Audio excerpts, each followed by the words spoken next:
Hello, everybody, and welcome back to the Reading Room. I am Mark Reed. I'm your host, and this is the segment. Is God the a-hole?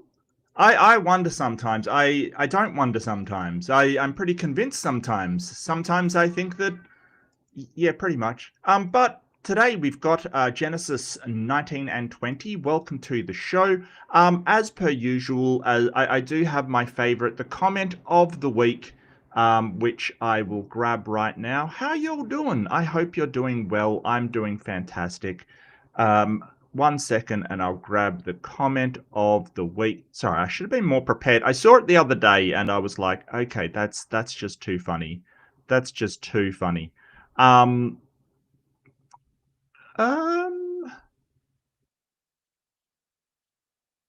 Give me 1 second. 1 second. Yeah, I'll find it eventually. Yeah, there it is. Okay, beautiful. And I will share that with you because this is sort of I want to turn this into a tradition of sort of sharing my favorite comment every single week. Just to I really should go through the mean comments because some of them are actually just great, just fantastic, just awesome, just awesome. Just 1 second, and I'm going to share that with you. Where is it? Yeah, there we go. Excellent. Yeah, here we go. I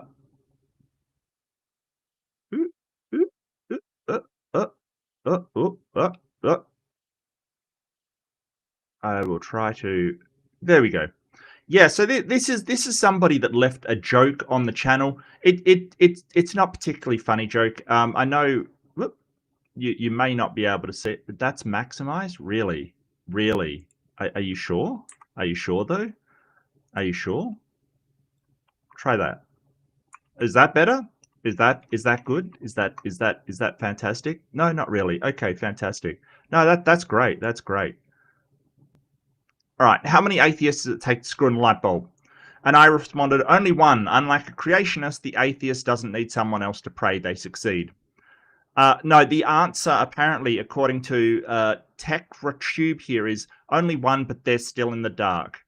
And I responded, I don't know why it posted it twice, but I said, your answer wasn't even specific to atheists. Like, you could put anything in there, like how many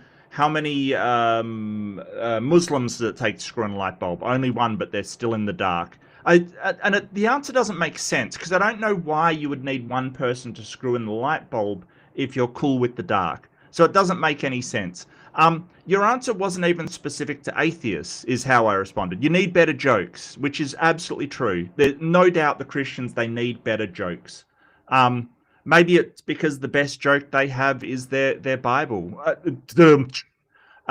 Hey, how many Christians did it take? And I don't know why YouTube repeated it twice. I have no idea. No idea. But thank you for that. And they didn't respond. Of course they didn't. But I do have a few answers. How many Christians does it take to screw in a light bulb? I do have a couple of answers for TechRatube if they're willing to hear me out. How many Christians did it take to screw in a light bulb? Yes, Skeptic knows. Hey, Skeptic, and God equals the square root of -1. How you doing? Yeah, 2, but they have to be married first. That's definitely an answer. That's definitely an answer. 2, but they have to be married because you can't screw when you're not married. That's definitely one answer. Yes. You could use the 2, one to screw in the light bulb and one to pray that the other succeeds. You could say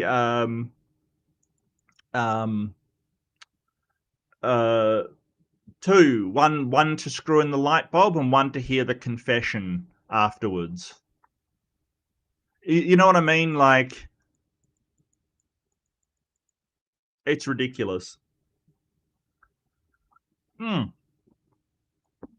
They like being in the dark. That's just it's not even funny. Look, you know what I should have written if they said how many atheists does it take to screw in the light bulb? I should have written 2, one to screw in the light bulb and one to film it so the creationists won't think it was an act of God.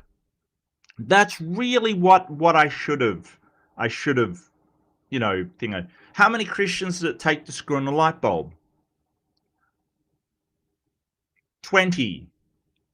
One to screw in the light bulb, and 20 to preach about it to everybody afterwards.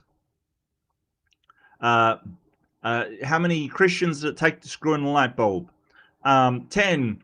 One to do it, and 9 to try and get that God did it as established science in universities. You know what I mean? Like, it's not creative just saying, look, it's not creative to just say how many atheists take to screw in a light bulb. It takes one, but they preferred, but they'll still be in the dark. What? If you're in the dark, you don't screw it. Look, you would say none. I can't believe how much they screwed up that joke. That would have nailed it. Yeah. Hey, Jinx. How you doing? The others are there to bear witness. Maybe. Yeah. Yep. Absolutely. Yeah. There's so many good answers to that. Even the atheist one that's not, not, that's just such a bad, it's just, there's nothing worse than an uncreative joke, really. But anyway, today we are doing Is God the A-hole? I have opinions. You may have opinions. I'm interested in your opinions. Maybe you're not interested in my opinions. I don't know. Maybe everything is just up in the air. I got you. Why did God invent screwing in the first place? Unknown. But speaking of screwing, we've come to Genesis 19 and 20, which, wow. Okay. Yeah, the Bible gets wild, like just wild. And when I was doing this, I had some absolute weird doubts. Now, I do want to note, I was thinking about it. I was thinking about sort of, is like Australia has new hate speech laws, and I'm wondering, like, is this hate speech against Christians? But I haven't really sort of mentioned anything or criticized Christians at all. I think there's a big difference between criticizing Christians and criticizing the stories in the Bible, and I haven't, as far as I'm aware, I really have tried to directly sort of make it analogous from the Bible to what I've written in these passages. Like, I haven't put in anything that the Bible hasn't actually said as fact, as what happened in the Levant, in the Iron Age kind. Like, this is the stories from the Bible. So, there's a lot going around that any criticism of Christians or Christianity is sort of being seen as, oh, you're just doing religious hate. And it's like, no, absolutely not. Absolutely not. That was Satan. Oh, the doggies. Yeah, fair enough. There you go. It's 13 inscriptions. 1 to screw it in and fall off the ladder. 12 to preach about his sacrifice and persecution. That's pretty good. That's pretty good. Yep, that's pretty good. Yeah, like, hey, if the atheist joke was more creative, I would have paid it. You know what I mean? Like, look, I don't mind being made fun of, but don't be uncreative.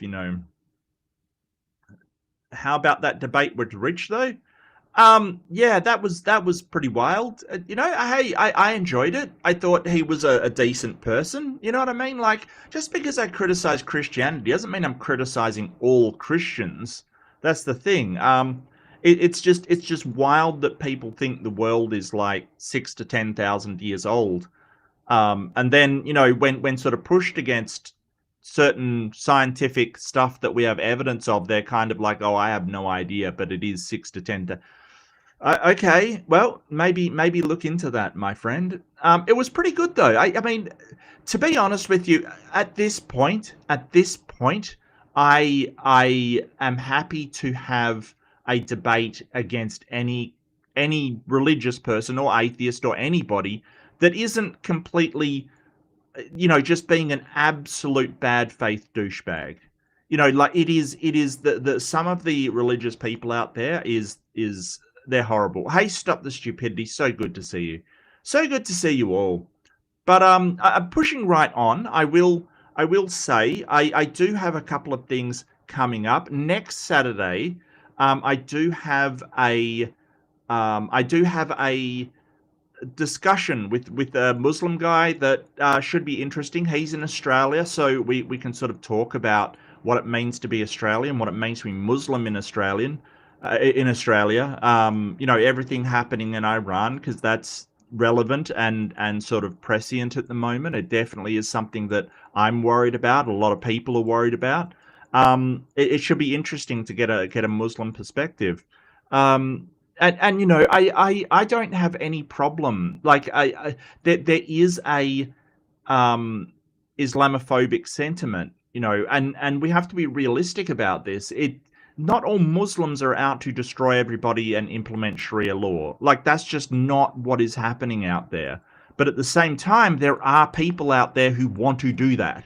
So, it's important to distinguish between them. Just like there are Christians out there who want to have a theocracy with, their version of Christianity in charge. But not all Christians are like that.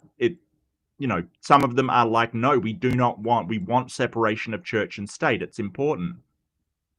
But moving right along, that's going to be really good. So I hope you can join me for that. 1 second, and I will bam. So go get your Bibles. Of course, you all have your Bibles, easy, ready to hand. You're absolutely right. You've got them, sitting beside your cross and your rosary beads and whatever other paraphernalia that you want to use in your that make your life better. That's fine. So first off the bat, from Am I the A-hole? We have I Am Yahweh writing, am I the asshole for destroying 2 cities and letting the survivors get away with incest? My initial reaction is absolutely. Yes. Like, what the hell? The Good Book, ladies and gentlemen. The Good Book. Yes, this is allegedly the Good Book.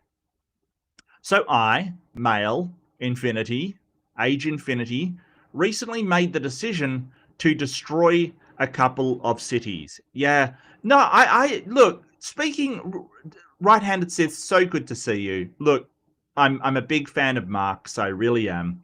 I don't even own a Bible. I actually have a Book of Mormon, which I may or may not have stolen. Okay, I hate to lean into the Australian thing. I may or may not have stolen.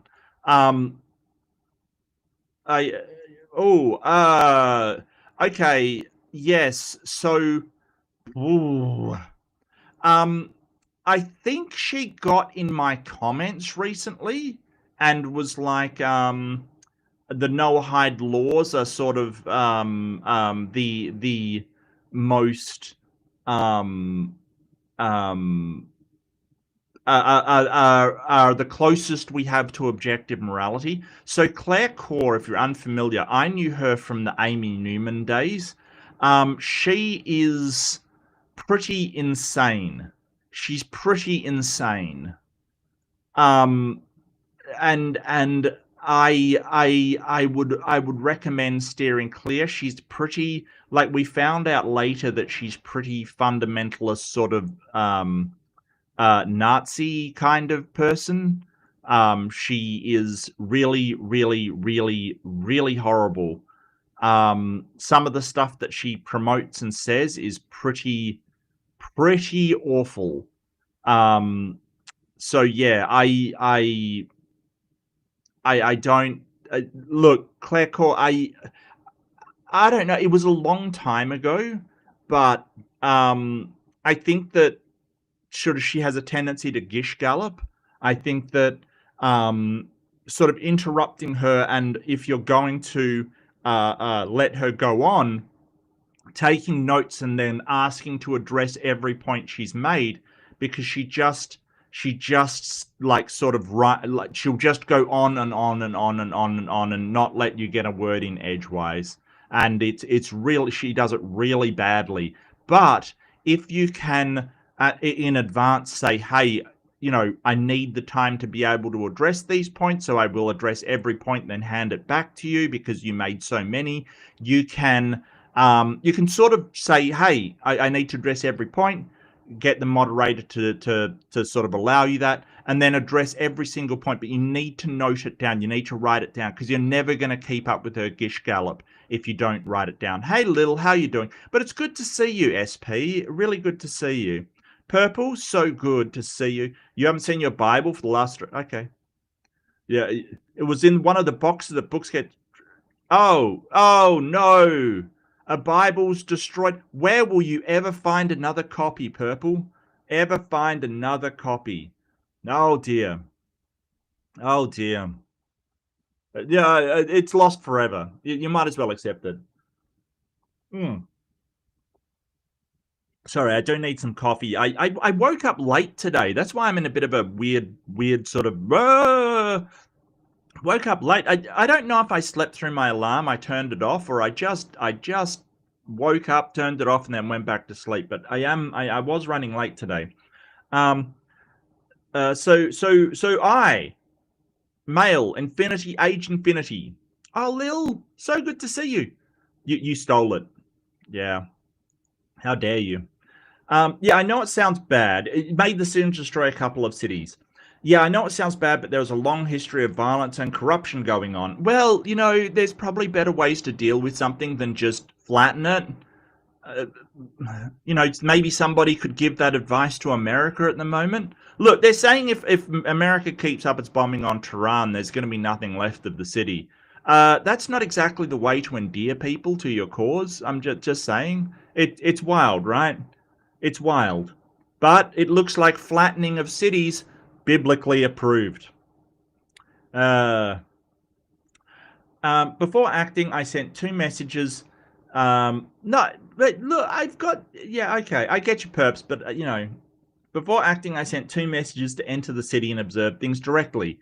I didn't need to because I'm omniscient, but it was good for PR. Yeah, this is the weird thing in the Old Testament that we start saying. They say that God is omniscient, but he always has to go and look at things and send message and go, tell me what's going on over here. Why do you need that? Like, what could you possibly need that for? They arrived in the evening and were met by a man named Lot, male, 52. And this will be important later. Now, Lot, it doesn't really say his age, I will grant, but it sort of says, I was reading this sort of thing and it sort of said, oh, he could be anywhere from like 45 to 60, basically. So I'm like, okay, well, I'll do about in the middle. But this is important. He's not a young guy, and that'll be important later, so just keep that in mind. Who insisted they stay in his house rather than spend the night in the public square. Lot clearly knew the city's bad reputation. Not long after they arrived, all the men from all parts of the city surrounded Lot's house and demanded that the visitors be brought out so they could have sex with them. Yeah, like you do. What, all of the men? Because the Bible says all of the men from all parts of the city, all of the men, every single one. Is that what we're saying?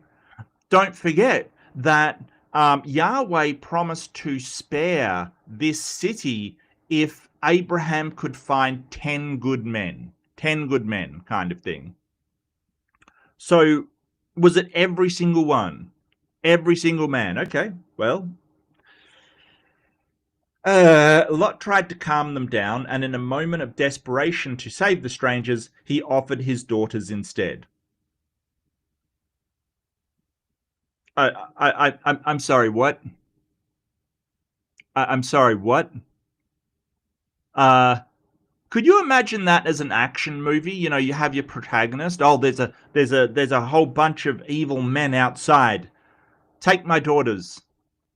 He seriously went, oh, I know the way to fix this situation. Here, have my daughters. And they were virgin daughters as well. They were unmarried. They were not married. Right? We know that from later. So, around the time in the Levant, if you weren't married, your age would probably be about 14, 15. 14, 15. Because Usually you were married by about 16 in this time era, because these people, they didn't know any better. But yeah, in order to save two people he'd never met before, he basically said, here, take my daughters. I mean, what? The crowd ignored him and tried to break down the door. At that point, my messengers intervened, pulling Lot back inside and striking the attackers with blindness so they couldn't find the entrance. What? Strike them with blindness. After that, the messengers told Lot the city was about to be destroyed and urged him to gather anyone who belonged to him and leave immediately. Lot warned his future sons-in-law. Wait, hold on a second. Were the future sons-in-law also after the anal penetration of these strangers? Is that... what? So it wasn't all the men there, or were the men there as well? This story is so weird. Like, this is the weirdest story. There's two possibilities, right? That it wasn't all the men, because at least the sons-in-law weren't there, because they were like betrothed. Okay, so they're future sons-in-law. That's how we know that Lot's daughters were not married, because they were future sons-in-law. They were betrothed to this person, or promised to this person. So hang on a second. Either they weren't there and it wasn't all the men in the city, or they were there, and while they were betrothed to Lot's daughters, they were clamoring for angel booty. Is this what we're saying? I'm so... someone needs to explain this to me. Like, hi, honey, really excited to get married. Now give me that angel booty. What is happening here? What is happening? They thought... he warned his future sons-in-law, but they thought he was joking. Look, I can't blame them, okay? If I was engaged to be married to my future wife, and their father-in-law came running up to me and said, look, some angels have come, they're at my place, but every single man in the city wants to take turns raiding the booty of these angels. We have to flee because an all-powerful God is going to destroy the entire city because he don't like his angels getting nailed in the rear. I would probably think he has gone insane. I'm sorry. Like, my first thought is this man needs some serious professional help. I'm sorry. I would think that as well. I'm sorry. And you know, did he include the part where, because these men were so randy, I offered up your future wife to be nailed instead? Is that what Lot said? I don't know how much information Lot gave them, but did he include the part where he's like, yeah, I just threw your future wives to the wolves? By the by, this is such a strange story. I don't get it. I don't get it. When the morning came, he still hesitated. My messengers eventually took him, his wife, and his two daughters by the hand and led them out of the city because mercy had been extended to him. They were told to flee quickly and not look back, and this becomes important later. Even while escaping, Lot tried to renegotiate the instructions. Instead of fleeing to the mountains as directed, he asked to take refuge in a nearby town. I allowed it and spared that town for his sake. Oh, so it's not just Sodom and Gomorrah, it's also some random town that was going to be destroyed. But because Lot, he says, well, I want to take refuge in this town, they're spared. Okay.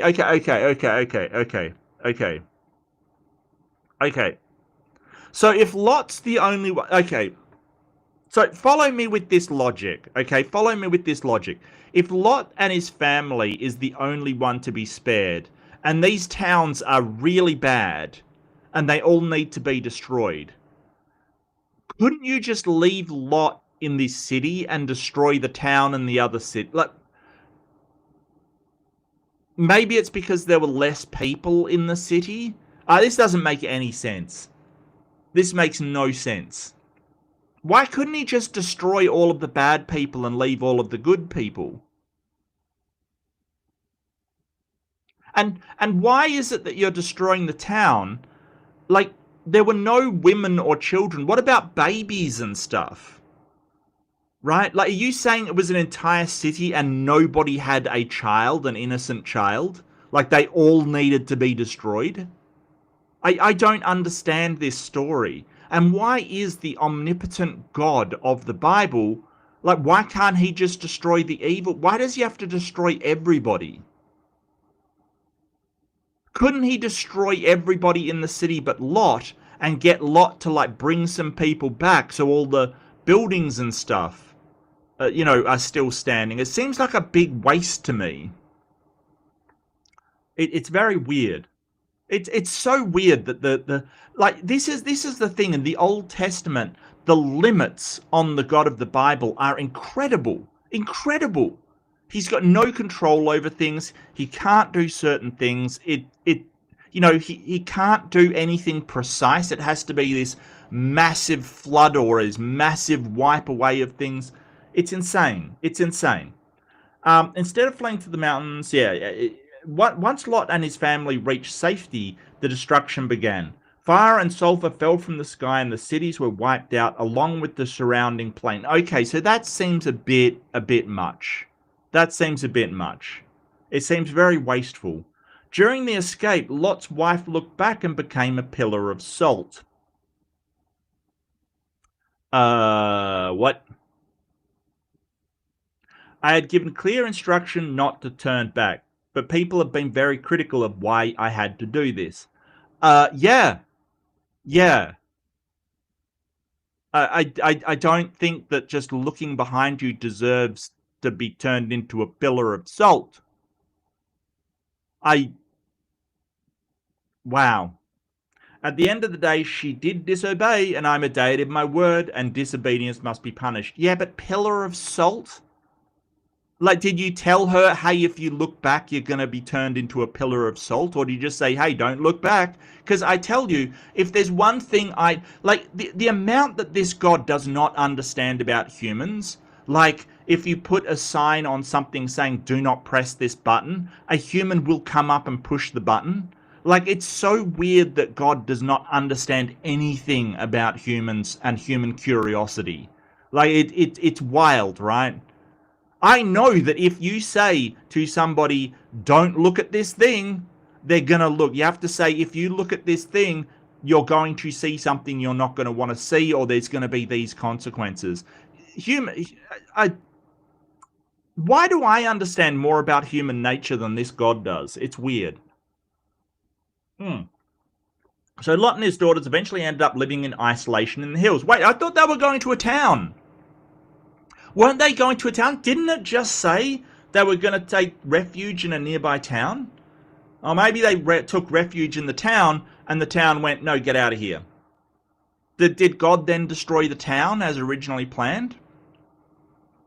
The text is silent on this matter. Lot and his daughters eventually ended up living in isolation in the hills. Believing there were no men left to continue their family line, the daughters devised a plan to get Lot drunk and sleep with him.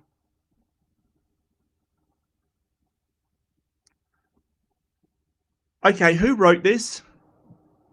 Who wrote this? Who wrote this exactly? I want to know who wrote this, because I'm calling bullshit right now. I'm sorry, the daughters devised a plan to get Lot drunk and sleep with him because they had to continue the family line.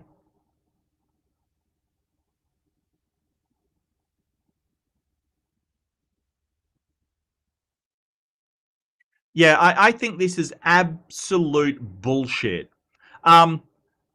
both became pregnant by him, and the sons born of those pregnancies eventually became the founders of neighboring nations. The whole point is there were people around. They'd just been to a town. It wasn't like the human race was going to die out.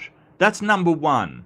Number two, no young daughter, and don't forget this was before they were married, so people around this time from that culture got married around 15, 16, right? So these girls were probably about 14, 15. This is not something that sounds plausible in any way, shape, or form. In any way. This sounds like an abuser coming up with an excuse of why he did something reprehensible. This is an excuse of an abusive parent. This is blaming them. And, again, this is not anything like... The other thing is... Oh, hello, Robin. So good to see you, Robin. Sounds fishy? Sounds more than fishy. Holy crap. Look, if you are so drunk that you don't know that somebody you are sleeping with is your family...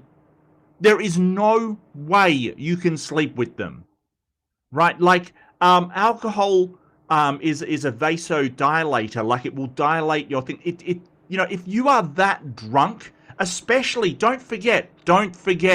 Lot was at bare minimum 45 to 60 at this point, somewhere in that age range. So roughly about 50 or so. Just say he was 50. Do you think a 50-year-old could drink so much that they don't know they don't know where they are or what they're doing, right? They get absolutely blackout drunk, right? So blackout drunk is when you drink so much you can't remember what happened, right? You would have to be that drunk and they could still somehow maintain an erection. Or the other thing is that an abuser abused some children, because these are children, and then made up a story about how they made you drunk so you didn't know what you were doing. Which one is the more plausible explanation? Because I know where my money's going on. My money's going on that a horrific abuser took advantage, and maybe he was drunk, but, like saying, oh, they got me drunk, so I have... Where did the wine come from, fuckface? Yeah, this is absolutely reprehensible. And this is the good book. This is what the Old Testament's idea of a good man is, and the guy worth saving in the city, right? A abusive, horrible person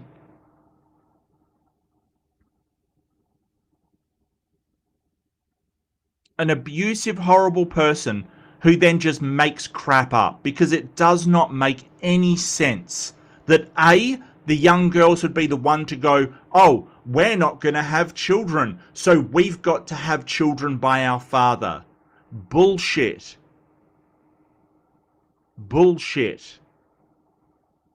Oh, we're going to make him so drunk he's got no idea where he is or what he's doing or who we are, and yet he can still maintain and be aroused enough to complete. Bullshit. This is a monster making up stuff in order to continue his righteousness, as Lot is known as a righteous man. People reading this story now tend to have strong reactions. You think? I wonder why. Some say destroying cities was not justified, even with the level of violence going on there. People have pointed out it was only men that accosted my messages and not women, but they were wiped out too. Yeah.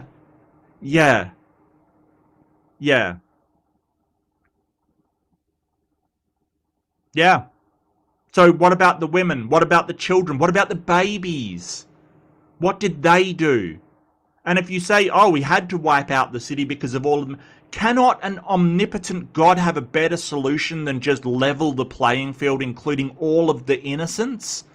Isn't there something better a God can do? Apparently not. Apparently not. From my perspective, I acted to stop a city where violence had become normal. I ensured that at least some lives were spared, but I didn't remove free will and left the survivors to make their own mistakes. Yeah, and I've got a funny feeling the mistake that was made by Lot, not his daughters.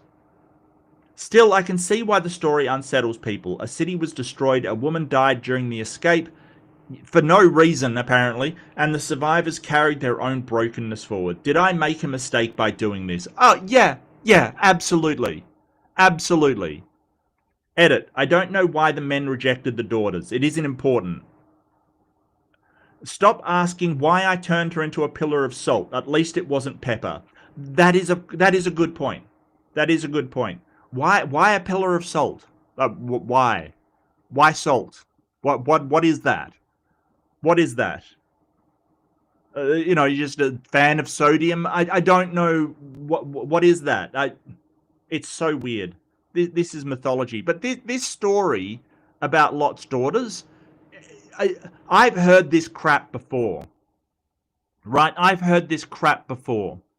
From, like, people that have been convicted of horrifically abusing children, and they're making shit up to say, oh, but it wasn't my fault. You know, this young girl did this. What are you talking about? You know, and this is a trend for these monsters. They limit their own responsibility and put it all upon a young boy or girl that doesn't know any better. That's what they do. So who wrote these stories? I guarantee you it wasn't Lot's daughters. I guarantee you it wasn't Lot's daughters. I guarantee it. But anyway, I will do a poll. Was God an asshole? Yeah, I know how this one's going to come out. For leveling cities and allowing incest. Holy crap. Oh, I don't have my my list of responses up. I'm sorry, just 1 second. I will get that organized. But yeah, this is kind of the thing that real evil, horrible people do. That, you know, these abusers do. They will basically blame their victim in order to sort of limit their own responsibility. Oh, it wasn't me. It wasn't what I did. They did all of this stuff. You know, it's kind of like somebody who attacks, say, a woman on the street. Say, oh, but she was wearing this. It doesn't matter what the... doesn't matter. You still took that action. It's absolutely reprehensible. And, you know, the fact that they call this the good book, while they're like, oh, but it was the girls. They got me drunk. Get out of here, man. Like, seriously. No one's believing that. Just 1 sec, and I will... Boop. Nobody's believing that. This is so... but to write this in your holy book and then say, oh, this is a book of morality. Really? Really? So if you think a city's just full of absolutely reprehensible people, you should just destroy everything in it, including everybody, all the men, all the women, all the children, all the babies, all the animals, all the buildings, everything. You should just crush it. Just crush it. You know, that's the moral of the story for this one. And then when you know then when you you know, get away with one person, you just blame the girls for you know, getting pregnant by... it's reprehensible. It's reprehensible. Mark stole it. I sure did. I sure did, Lil. I sure did. Allegedly. Wait, is right-handed Sith left-handed Jedi? No. They are two completely unrelated people who balance the chat. They return balance to the chat. I'm more upset I lost my first printing of Steal This Book. Oh, that's sad. Hang on, Steal This Book. Why do I know this? Is that a Banksy book? No? Abby Hoffman. Oh, yeah.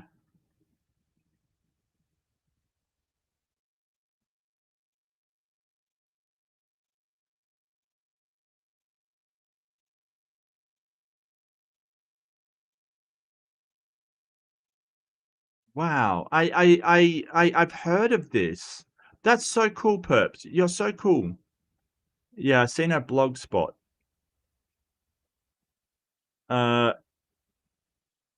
Sorry, Purple. I stole it. It told me to. Yeah, no, you can't. Look, if you have a book called Steal This Book, you can't complain if it gets stolen. I do think, but, you know, get another one.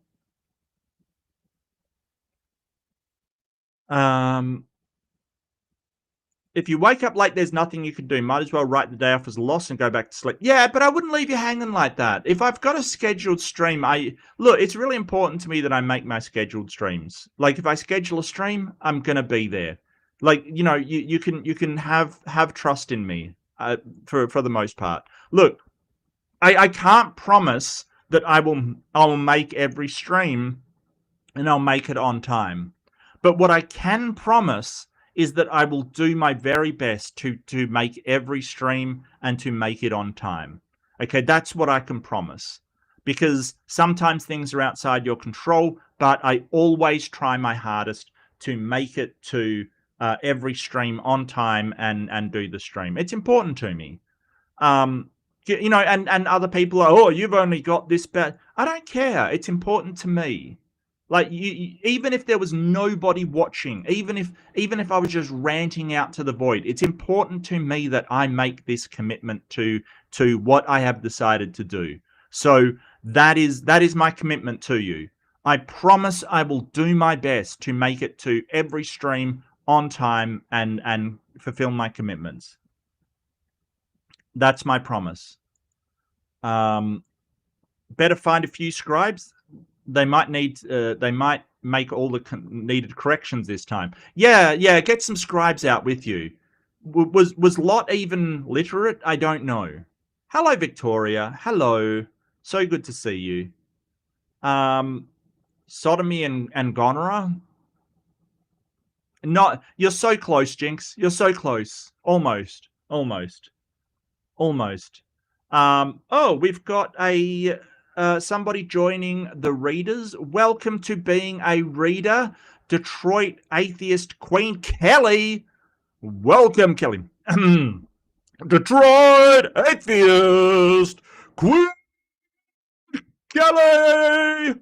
Wow, okay, I'm just blow out my voice the very first thing off the bat. But hey, Kelly, so good to see you. I am talking with Kelly soon. I don't know if you've put it up on your channel, Kelly, but I'm going to be having a talk with Kelly. I don't know if it's scheduled or not. If you want to, send it over as soon as possible so I can sort of promote it in the chat, the link in the chat and stuff. But I'll link I know I've got Kelly's Kelly's YouTube channel, and I will be coming on there. We're going to be talking all things because I love talking with Americans. Because I don't live there, I find it interesting. I find it informative, and I know nothing about Detroit, and I know nothing about that sort of, you know, the zeitgeist of that area, because hey, it's a big country, and I do know that there's big different. You talk to somebody from California, it's completely different talking to someone from Texas or talking to someone from Midwest. It's a big country, so I'm really excited for that conversation. remember the Bible, middle age is about 520. Yeah, you're not wrong, except I think that was after. I mean, so you're right when you're talking about Adam, Eve,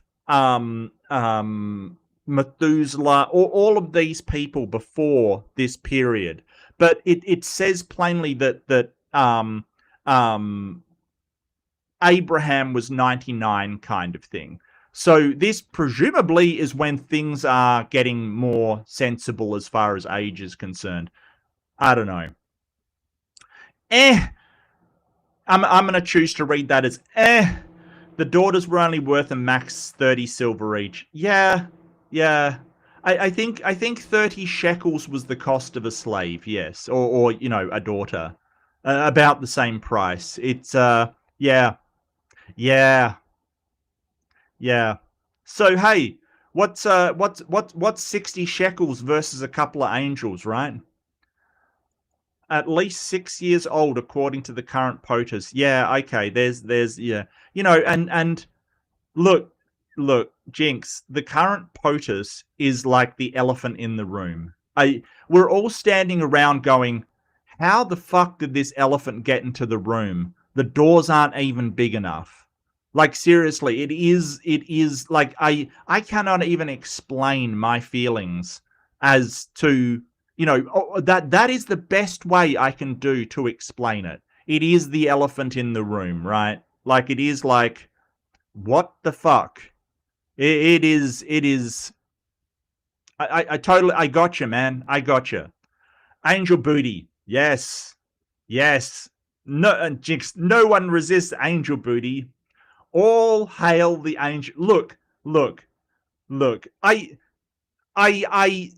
I'm not usually somebody that, I don't usually say, oh, well, I prioritize this group of people over that one. But between some innocent young girls and a couple of angels, I'm really like, look, the angels can take one for the team. Like seriously. I feel like if the angels come from heaven and heaven is, seriously, take one for the team, guys. We don't need these younger, like, just do it. Is angel booty worthy of worship? Possibly. Probably more than this Yahweh, dude. I gotta say.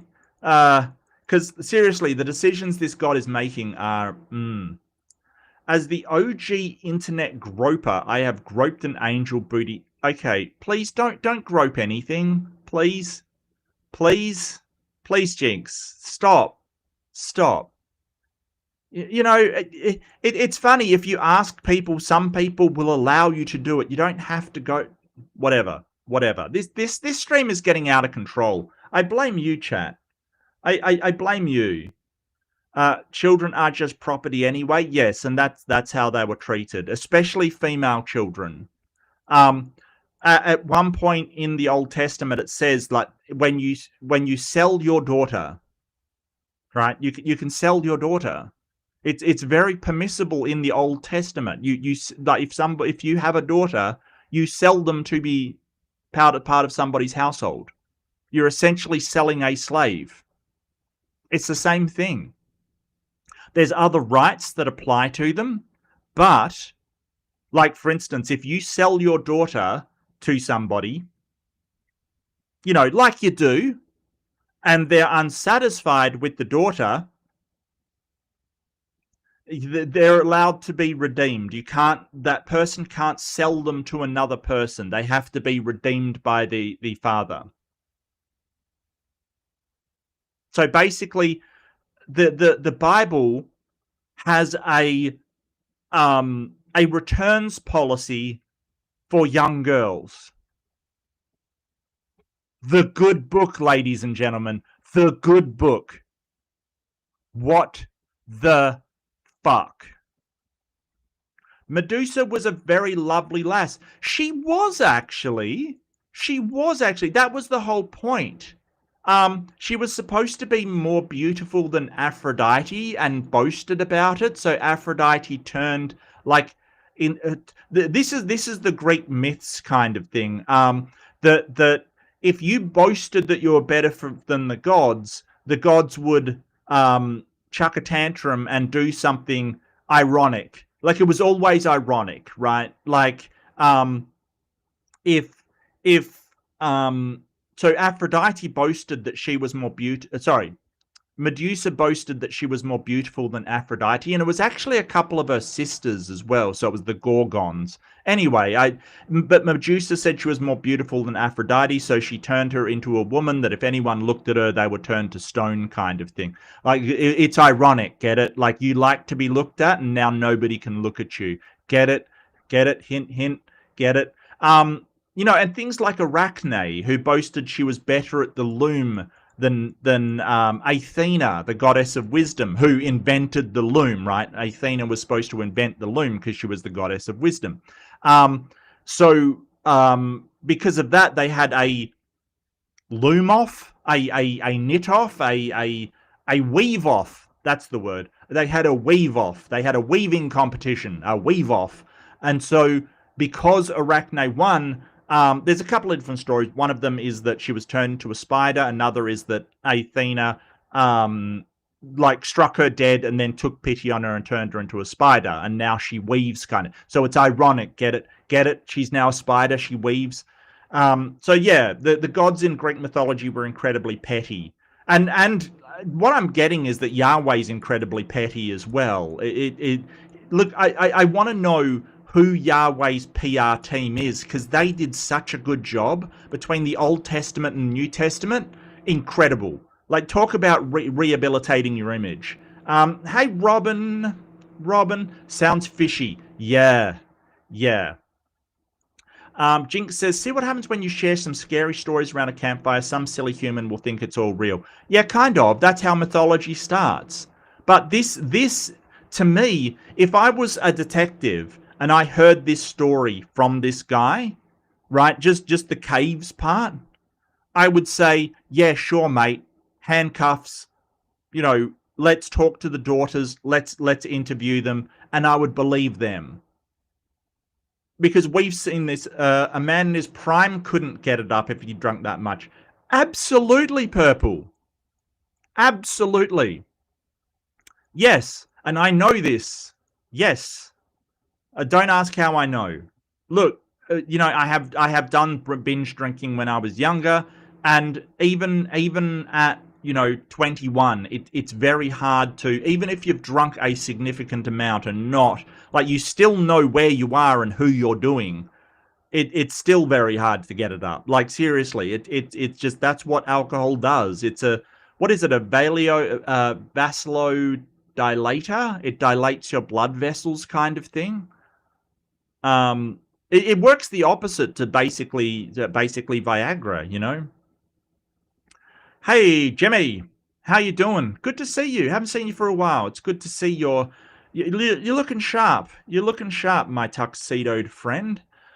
Beta Ray says Lot's daughters were allegedly adults at the time. Well, no.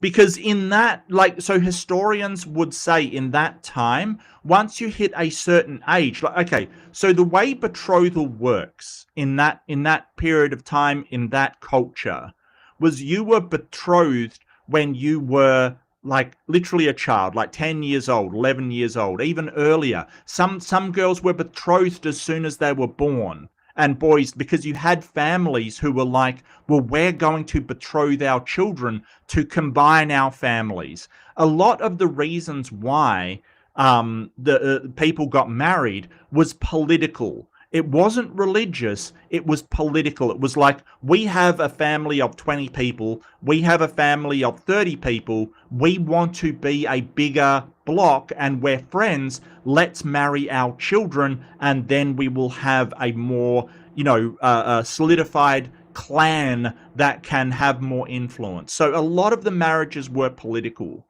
So they weren't adults. Because if they were adults, as soon as they hit adulthood, they would have been married, right? Like, because that's how betrothal works. They were their future sons-in-law, not their sons-in-law. So they were not of an age to be married yet. Because if they were, they would have been married. Right? Because that's how betrothal works. So they were not adults at the time. Incest, yeah, and Lot did offer them up to the crowd. Yes. He offered up his underage children to the crowd instead of these two strangers he didn't even know, because he thought they were holy. The good book. Or there's an alternative explanation. Lot was a douchebag and just made this shit up. Maybe, here's another explanation. Lot was run out of town because he is an absolute douchebag. This douche nozzle was run out of town. He ended his wife out in the wilderness and then holed up in a cave with his daughters. Which is more likely? Incest is best. Put your father to the test, God. Yeah. It's weird that God will punish all of this like horrible behavior from the city, but you know, this stuff happens and he's like, no, that's fine. That's cool. No worries there. I wonder why. You know, it's horrible. Beta Ray says, and it's good to see you, Beta Ray. Actually, I didn't mention it's good to see you in the chat there. Lot was just like E in this scenario. He offered his daughters up to the crowd instead of letting angels get it. Yeah, who's E? Was just like E. Who is E? I don't know who E is.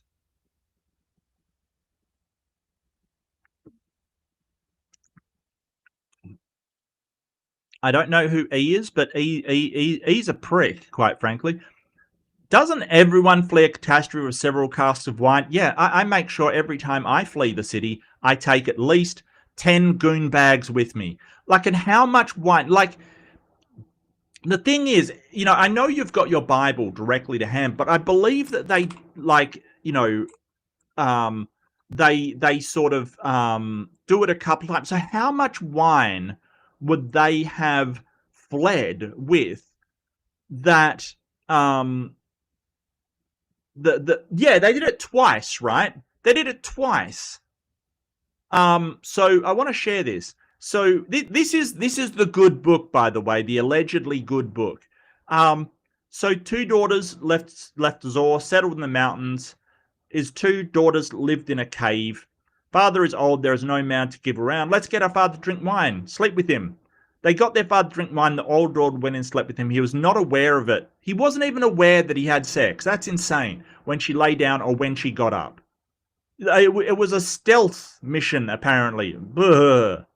The next day, last night I slept with my father. Let's get him to drink wine again tonight and go to sleep so he can preserve our family line.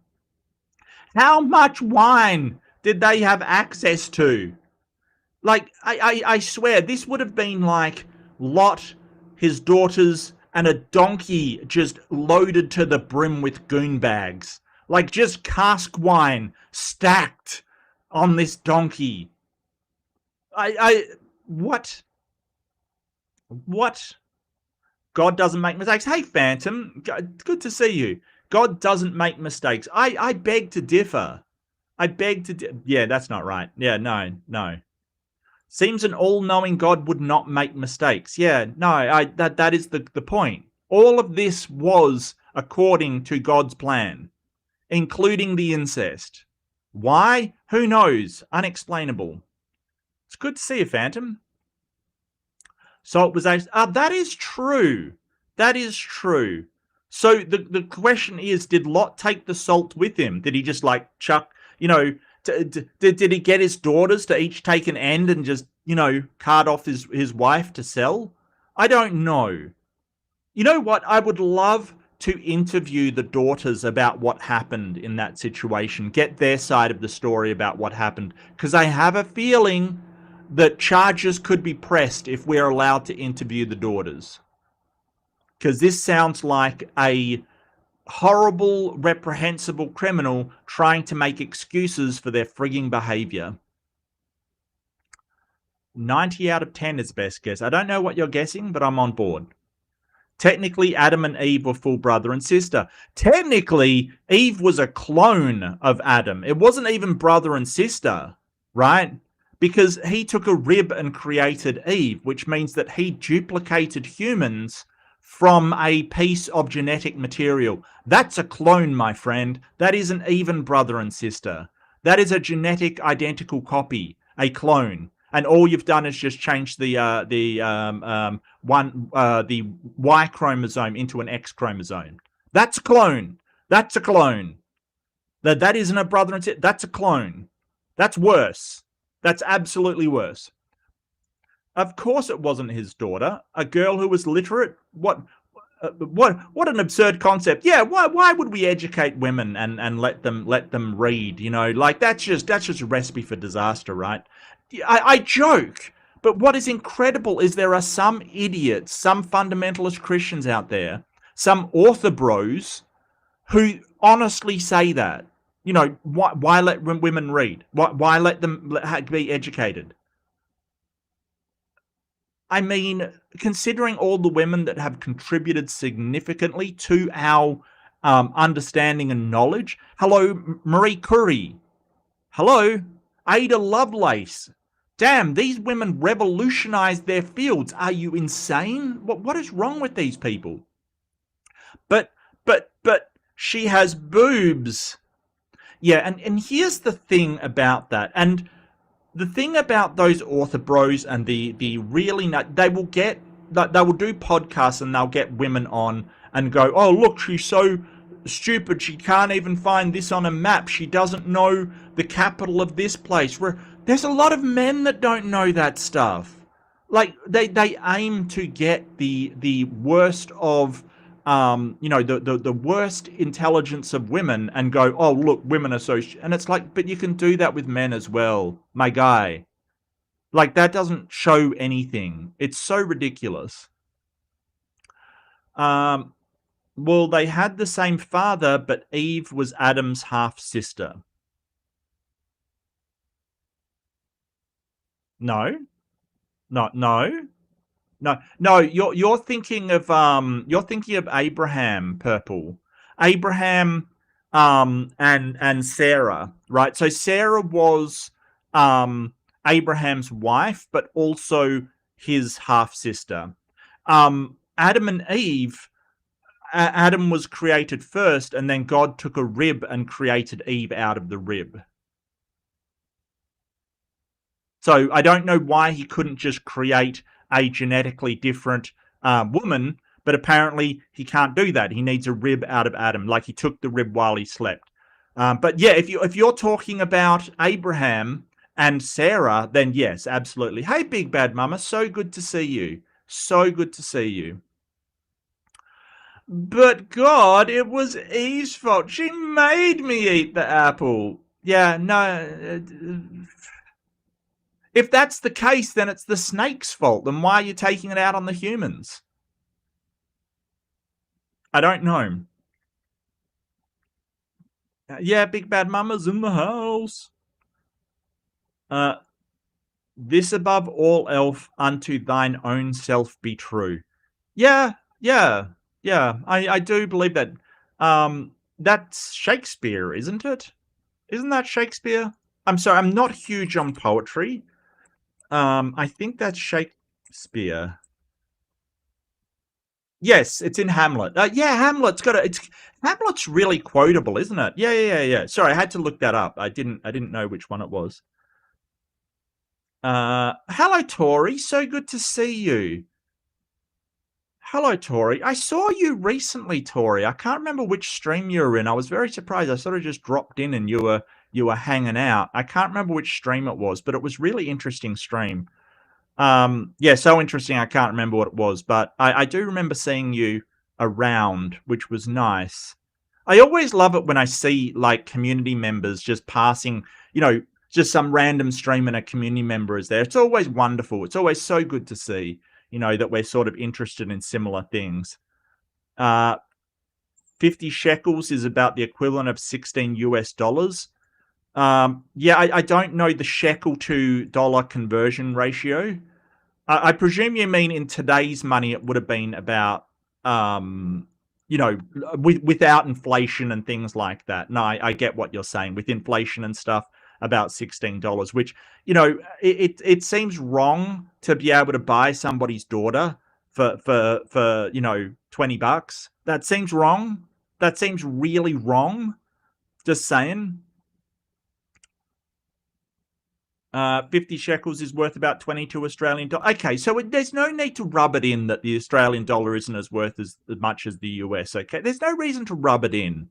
All right, it's doing pretty well. It's doing pretty well. Besides, angels were having sex with humans, making Nephilim before the flood. Well, that's what they think, right? So there's the Nephilim. It's really weird because a lot of Christian channels have these massive things about the Nephilim, right? Like they basically go on and they say all this lore and all this stuff, but there is so little about them in the Bible, like so very little about them. It just basically says there's two passages in the entire Bible where they're mentioned, and one sort of says, "Hey, there was Nephilim in the area at that point. The sons of God lay with the daughters of women." So that's what they think it is. So the daughters of man. Sorry. So that's that's the Nephilim, and then they say that there are people descended from the Nephilim, and so they're like, okay. No, you're out of control, Mark Reed. Probably. Look, I think being out of control is the only way to stay sane in this world currently. Because seriously, it's wild. It's wild out there. You gotta go crazy a little bit to stay sane. It's one of those counterintuitive things. Out of control is just state of mind. Right. You're off the fucking chain, Phantom. You're off the chain. Big Bad Mama. You're like a you're like a mad as a cut snake. You're mad as a cut snake, mate. That's what you are. Look, Australians have the best expressions. Australians have the best expressions. Just saying. I'm going to put that out there. You're madder than a cut snake. Feel free to use it. Mama is back. What if you write on your daughter, returns only accepted if product is still sealed in the original pack?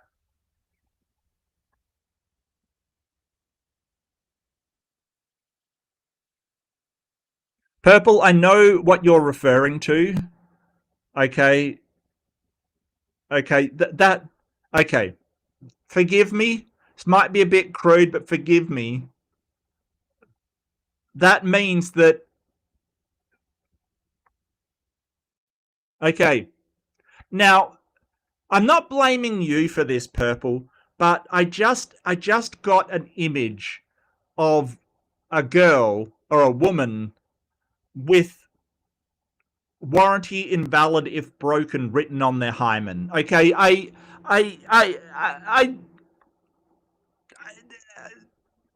nah.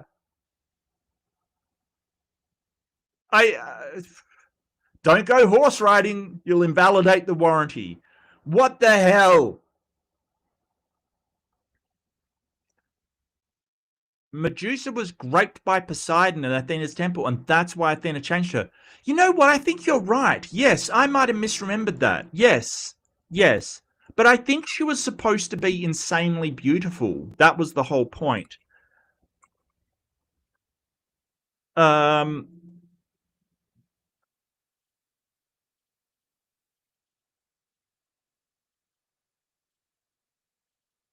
You could be right. I think you're right now that you mention it. Yes. Yes, it may not have been her boasting.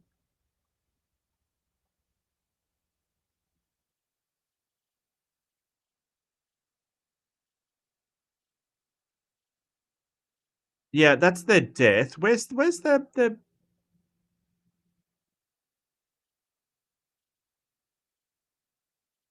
Yeah, I think you're right.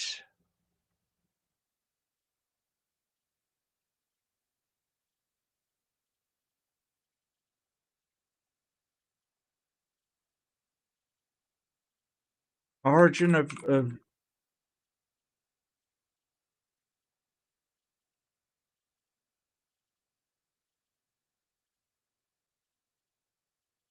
oh, that is a later, more popular Roman version. Vote version. God, this stream has gone downhill real fast. I got to admit to everybody, like seriously, this has gone downhill real fast. You're right. Yeah, according to Hesiod's theogony,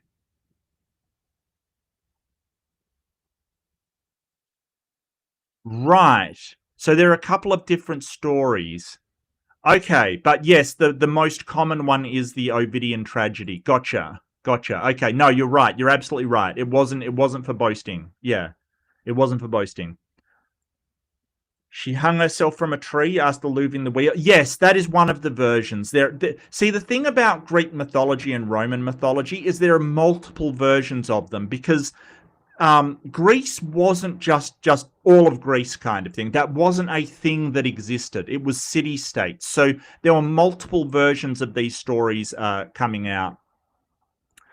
That song "Free Falling" is petty.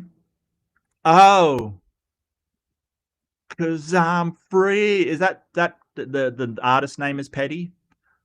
You're not wrong. I can say you're not wrong. Good to see you, Jonathan. Pleasure to have you in chat. I heard that because Mirth Way had been hurt the way she was, Athena turned Medusa into a monster so no one could hurt her anymore. Well, yeah, I don't think that's a recipe for success. I don't think she's gonna heal from that. You know what I mean? Like maybe it's a don't be prickly or something, because eventually she had her head cut off by Perseus, I think, from memory. So yeah, not cool. Not cool. I mean, I don't know why the Greeks love such tragic stories. They're really into the tragedy, you know? If God had a USA pin, blonde hair, and very fat, he'd blame everyone else for doing this when everyone knows he's the one that did it. You're not wrong. You're not wrong. Like from now on, like he is the elephant in the room. The elephant in the room. Whatever the ages, lot offered them up for gang violation. Yeah, absolutely. Absolutely he did, yes. And that's his daughters. What a reprehensible father. You know, a father should protect his daughters. You know, like, holy crap. And no, it's just, here, take them. If nothing else, Lot would be prosecuted for failure to protect his daughters these days anyway. Don't forget orange skin. Yeah, it's wild, right? Not even the worst part of the story. He genocided the whole city. Yeah, no, beam me up, Bob. You're right. The men came out to attack the angels. Actually, I'm gonna go full screen because why not? Because that's why. That's why. I think I will. Hey, could I stop? Stop. There we go.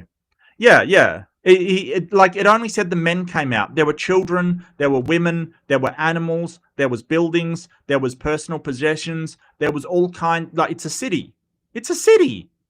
Are you telling me there's not one pregnant woman in the city? And God destroyed it all of it. Epstein. Yeah, I mean that is not going away, and nor should it. It is wild.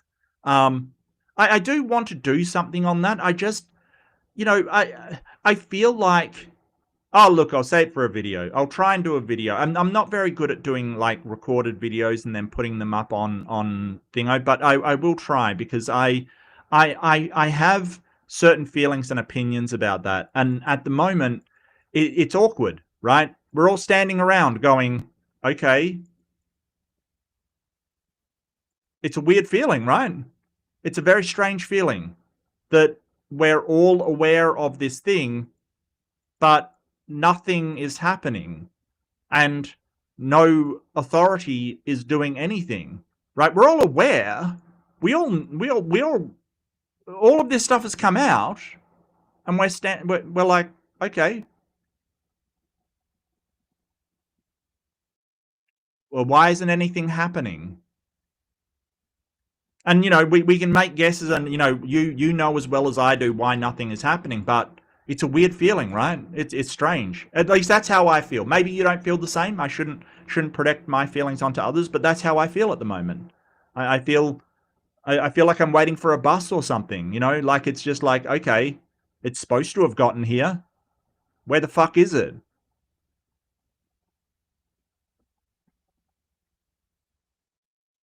After he offered his daughters to the crowd, he probably used to use that to show what it could happen if they didn't obey him. Perhaps, yeah. It's more likely than a bunch of, you know, incredibly vicious and randy perverts get offered women and they just go, no, we want these men instead. It does not sound plausible to me. You know, there's holes in this story. The cave had to be the entrance to an iron mine. Why an iron mine? I'm not sure why an iron mine. Why an iron mine? Jinx, you lost me. I'm lost. I'm always lost. It's fine. I'll find myself eventually. Lot's wife was looking back because she forgot her wine. Yeah, her cask wine. She's like, oh no, I forgot my Sauvignon Blanc. Shit. Turn around. Maybe look. I'm just imagining like Lot, you know, uses his wife to salt the glass of a margarita or something. You know, like, might as well use her. He needed a little spice in that. Oh no. God was not Adam's father. God was a golem spell. Yes, he was. He was made from, well, according to the Bible, he was made from dust in the modern translation. I believe that the Jewish version, he was made from clay. Yes, golem spell. So the golem spell was basically you made a person out of clay, and then you wrote words and on their head, and then put a scroll of those words in their head, and they would come to life, kind of thing. It's a Jewish thing, or a Hebrew thing. But hello, Dr. Kip. Welcome. It's so good to see you. The half sister was a joke, although being identical clones means Eve had to be transgender. No, they don't have to be transgender. No, because if you somehow take a germline cell, say an egg that's already been fertilized, and you change that germline, like you replace somehow, just say CRISPR, you replace the Y chromosome with an X chromosome, it's going to be a cis woman, right? It's going to be born a woman. Perhaps. But how would the interaction of other... would it come out with a brain of a man? I'm not sure. Probably not. Because, there's a good question. Maybe. I don't think that'd have to be, though. Golem spell. Yeah, it's really fascinating, the sort of... you know, all of these ancient traditions and the ancient sort of rites and rituals and things that they used to have spells for. It's pretty interesting. At that rate, far more profit in renting your daughters out by the hour rather than selling them. Yeah, I mean, they had those too. They were called prostitutes. And that they were around as well. Look, it is the oldest profession, Purple. I will say that. Kings Mason, good to see you. Almost like it's a Bronze Age goat herding campfire story, is not? Absolutely. But it's weird how we see the blaming of the victims that we still see these perpetrators do today, right? They will say, hey, it was their fault. They made me. They did this. They encouraged me. It doesn't matter. They're the victim here. Doesn't matter what they did. Phantom is a well-known rebel in the community. Yeah, absolutely. Hey, Spooky, so good to see you. Same argument should apply in reverse in foreskins. I'm not sure which argument. I'm out of the loop a bit.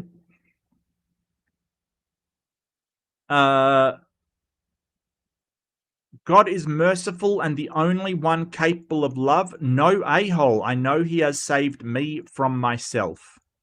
Well, I mean, that's cool. That's cool. I'd love to know what you think about him, about Lot offering his daughters instead of the angels, and God destroying Sodom and Gomorrah with everybody in them, and then allowing incest to happen between Lot and his daughters, and whether you think that Lot actually was gotten so drunk that his daughters took advantage of him, or whether maybe, and I'm just putting it out here, that Lot abused his daughters and then made some stuff up. I'm just wondering which one you think is more plausible. But hey, I mean, I look, people say, hey, God did this for me, God did that for me. Sure. I can't confirm or deny that, because that's only evidence you can see, Legionnaire Studios. I don't have access to your experience. So, all I can say is, well, it's weird that a God would save you from yourself, but throw, innocent children to the wolves. It's very strange. Or destroy a city with, all women, children, pregnant women, everybody in it, instead of just destroying the evil people. It's very strange, right? So, I don't know how those two things reconcile with one another. But, we're going through the Bible. So, I can look at the Bible and see what it says. I can't see what I can't see what you've experienced. That's not something I can see. I mean, it would be nice to be able to see somebody else's experience, but unfortunately that is something that we can't do. Wish I could see people's experiences and, know what they've experienced. I mean, I do know that people have, saved themselves without a God. Like people have overcome adversity and their own problems without a God. So I'm wondering if it's the person and not the God. Just saying. The boasting was the mother of Andromeda. Oh. Yeah, I might be confused. Look, it's been a long time since I got into Greek mythology, I must admit. But I did love it when I was young. I loved it so much when I was a kid. My foreskin has a rear view mirror that says objects may appear closer. Yeah. It would have gone down faster, but I had to take a break twice to switch my laundry. Well, just pray to God. You don't have to do laundry. What are you talking about? Just pray about it. Tom Petty. Yes, he is very, very petty. Greek mythology is like a marvel. Each character can have 2 to 4 unrelated origin stories because most of the writers never read any of the comics that featured that character. You're not wrong, Purple. It's actually hilarious. You're not wrong. They loved making up stories of the origin stuff. You're not wrong. At least they admitted their gods were sometimes very immoral. Yes, they were human. They sort of had a human thing, and they weren't immortal either. Gods were kind of very, very hard to kill, but they weren't immortal. Like, for instance, the Titans, they ended up. Zeus was worried about being killed. There was something very mortal about them, kind of thing. But they still did, like, incredibly godlike stuff, like turning people into stuff and doing things. So, yeah, it's interesting. I'm sure nothing is happening on the Epstein files because the members of Congress from both parties were implicated. You're not wrong. At least Lot will have a full salt rack after he left the city. Well, it depends how many margaritas he has, Beta Ray. You gotta put salt around the edges for that tequila. So it depends. It sounds like he's really, his Margaritaville, his margarita maker is iron is Yahweh's weakness. One of many, actually. He does seem to have a lot. It's very inconsistent. I would say that whoever wrote the Bible, they really do need a continuity director. involved in some way. There is a movie where Lot reached over and scraped some salt off his wife into a bowl of soup, but I can't remember which one it was. Look, waste not, want not, right? Lot was glad to be rid of the foul-mouthed wife. She was so salty. Oh, that is terrible, and I love it, Purple. I mean, seriously, you should be ashamed and proud at the same time. I'm not sure how that works. Figure it out. The word is just dirt. In the comparative myths, man is often created from clay. Right, yes.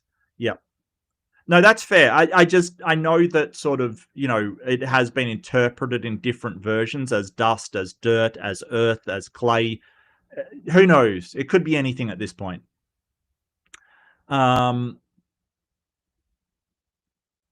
Make a video if Adam and Eve were clones. Pee off all the Christians, a product of incest. Yeah, well, it's worse because they're genetically identical, presumably. Presumably. So here's my argument, right? So God takes a rib of Adam and makes Eve. I think it's a clone. If it's not a clone, why did he need to take the rib? He could have just created a genetically diverse woman out of nothing, out of dirt or clay or whatever you're creating it out of. So, but he took the rib. Why does he need the rib? Because he needs that genetic code. That to me, that's a clone. So that's my argument for that. Yeah, the Quran claims clay. I think Prometheus used clay. Well, I don't think Prometheus created humans. I think Zeus created humans. Prometheus just gave humans the knowledge of fire. And I think Zeus. Oh no, you're right. He did. Okay. While Prometheus, some myths suggest the god or collectively or later Zeus created women. Okay, so it was kind of a group effort. All right, that's cool. No, all right, fair enough. You know more about Greek mythology than I do. Oh, you messaged me on Discord? Okay, cool. Sorry, I didn't have my Discord open. So I sort of got up late today, so I'm all over the place. Hello, Randy. Good to see you, mate. You made a comment about girls. Okay. I'm struggling to keep up, but I will try. I will try. Same thing should apply to foreskins in reverse. Fair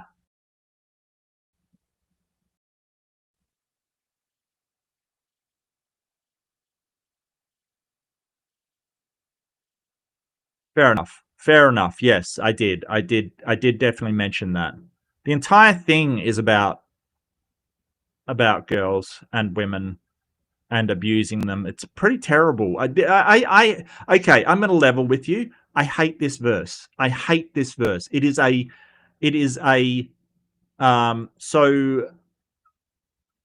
so boys are only pure if they cut off the skin. Yeah, and it does say that. We'll be getting to a bit of that later as well.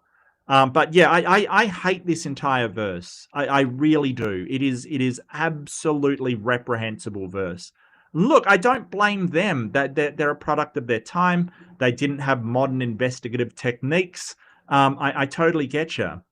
You know, but at the same time, I fucking hate this verse. Like, it is just so evident to me that it is a reprehensible douchebag blaming young girls for his own dang failings.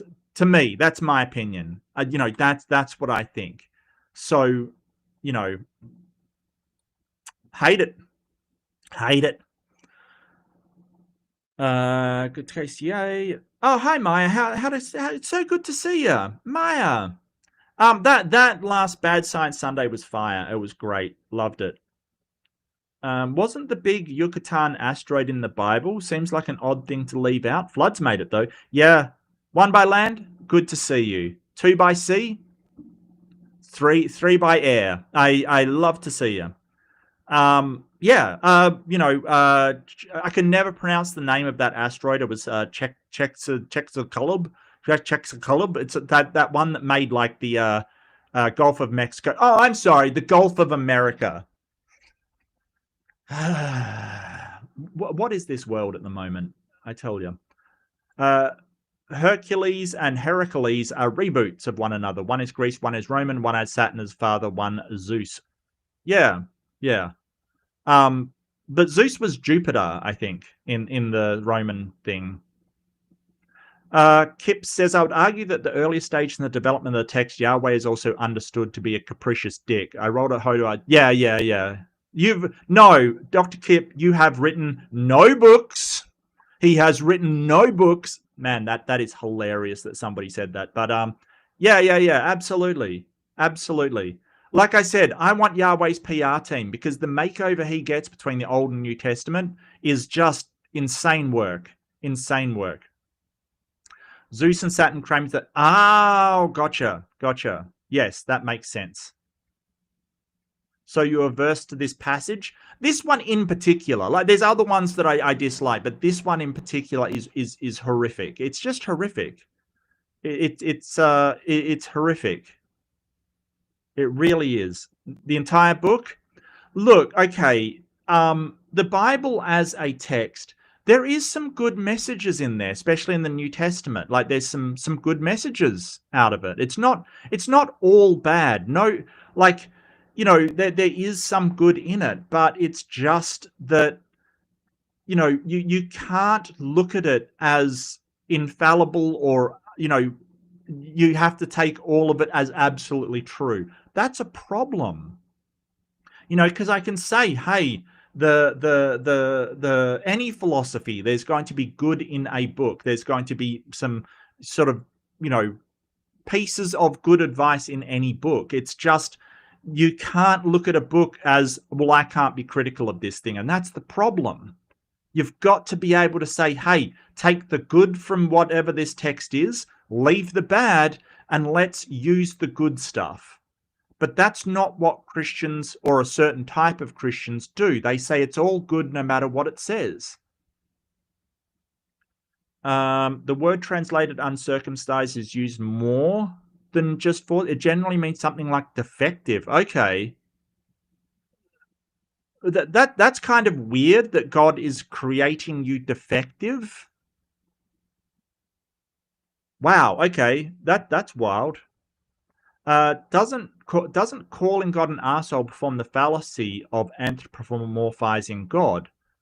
Well, I think that the Bible makes the mistake of anthropomorphizing God. And that's suggesting that God isn't a person, right? Like it isn't a person at all. If you mean by humanizing a God, right, like making them into a human, then yes. A Christian or a theist might say, hey, you cannot apply the same standard to humans as you do a God. But like Christians are anthropomorphizing God. They're saying it is a person. It is an agent, somebody with will and has decisions and does all of these things. Now, you know, I don't think I'm anthropomorphizing God any more than Christians are. So am I humanizing him? Yeah, kind of. And that may be the mistake, because if you want to say, well, God does not act like a human, he has other priorities, other things, okay. But the whole purpose of this segment is to say, if God was a person today, would they be an asshole? And so far the consensus is yes, because if me as a human did what God is doing, I would be a complete prick. Worse than that, it's a monster, you know? A monster. You would lock me away. So if you are getting your morality from the nature of God, and this is one of the arguments I've used in debate in the past when people say, oh, morality comes from the nature of God. Well, everything acts in its nature, right? And you would have to say yes, because that is something we observe. Things do act in their nature. If you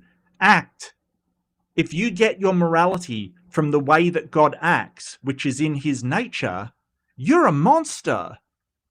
So you may say that morality comes from God, but you are not following the nature of God as morality. Because if you did this stuff, you would be a monster. Jupiter was a retelling reboot of Zeus, like Hercules. Heracles is a rewriting of Hercules. Yeah. No, you're right. You're right. Literally, the characters. Jupiter was Saturn in some of the mythologies. Yeah, Saturn was sort of I believe Saturn was the Titan Kronos, like it was a Titan in Thingo, I think. According to Google, so take it with a pillar of salt. Look, we got to say that the rest of this chat, instead of saying take it with a grain of salt, we got to say take it with a pillar of salt that was formerly your wife. Chicxulub is the most commonly pronounced. Chicxulub. Yeah. Chicxulub. I'll try and remember. I can't promise I will, but I'll promise I'll try. No, the man God created was Adam, and he was created circumcised. How do you know that? How do you know that? I don't know how you know that, Kip. That's interesting. Because he didn't get circumcised by Eve? Maybe it was the serpent that circumcised him. Did you ever think about that? The patristic fathers would interpret the anthropomorphic language as an analogical, otherwise it's contradictory. As it said in the Old Testament that God is the Alpha and Omega. Well, yeah, but I'm not really interested in what the patristic fathers were. As far as I'm concerned, they sort of just wrote fan fiction. Move I got this. Welcome to the chat. Good to see you. There are a lot of atheist lies about the Bible, like chattel slavery is a capital offense. Chattel slavery is a capital offense. Almost nobody even knows that this is the process of being made in the image of God. What? Look, chattel slavery does exist in the Bible in a certain sense, right? Like, so the chattel slavery is when you own your slaves as property, and you can buy, sell, and pass them down to your descendants, just like you would any other property. Like you have a sword that's in your family, right? You own that sword. You can sell it, you can buy it from somebody else, and you can pass it down to your son when you want him to go behead people, kind of thing. Like that is what chattel is. That is the idea of chattel. So there is slavery in the Bible that is chattel. It says that you may buy your slaves from the nations around you and pass them down to your descendants. Now, that wasn't as bad as antebellum slavery that existed in the South of America, but it doesn't have to be chattel slavery. It just has to be that you own this property and you can do with this property. You can buy it, you can sell it, you can pass it along. Now, there were different rules for Israelites. There was different rules for the people that were of the nation, right, as opposed to strangers from outside. And there were different rules for women slaves in the Bible, because a man could sell his daughter as a slave, but she still had certain rights. Like I was talking about this earlier. Like, for instance, if you sold your daughter and the person buying her was unsatisfied with her, that person can't just sell them to somebody else. They must be allowed to be redeemed. So there was a strated system. It isn't just, all these slaves do, they have the same rules for all of them. No, there was different sort of ranks and different rules for different types of slaves, or servants, or bondspeople, or whatever euphemism you want to wrap it in. So nobody's saying that everybody was a chattel slave, but that doesn't mean that chattel slavery wasn't in the Bible.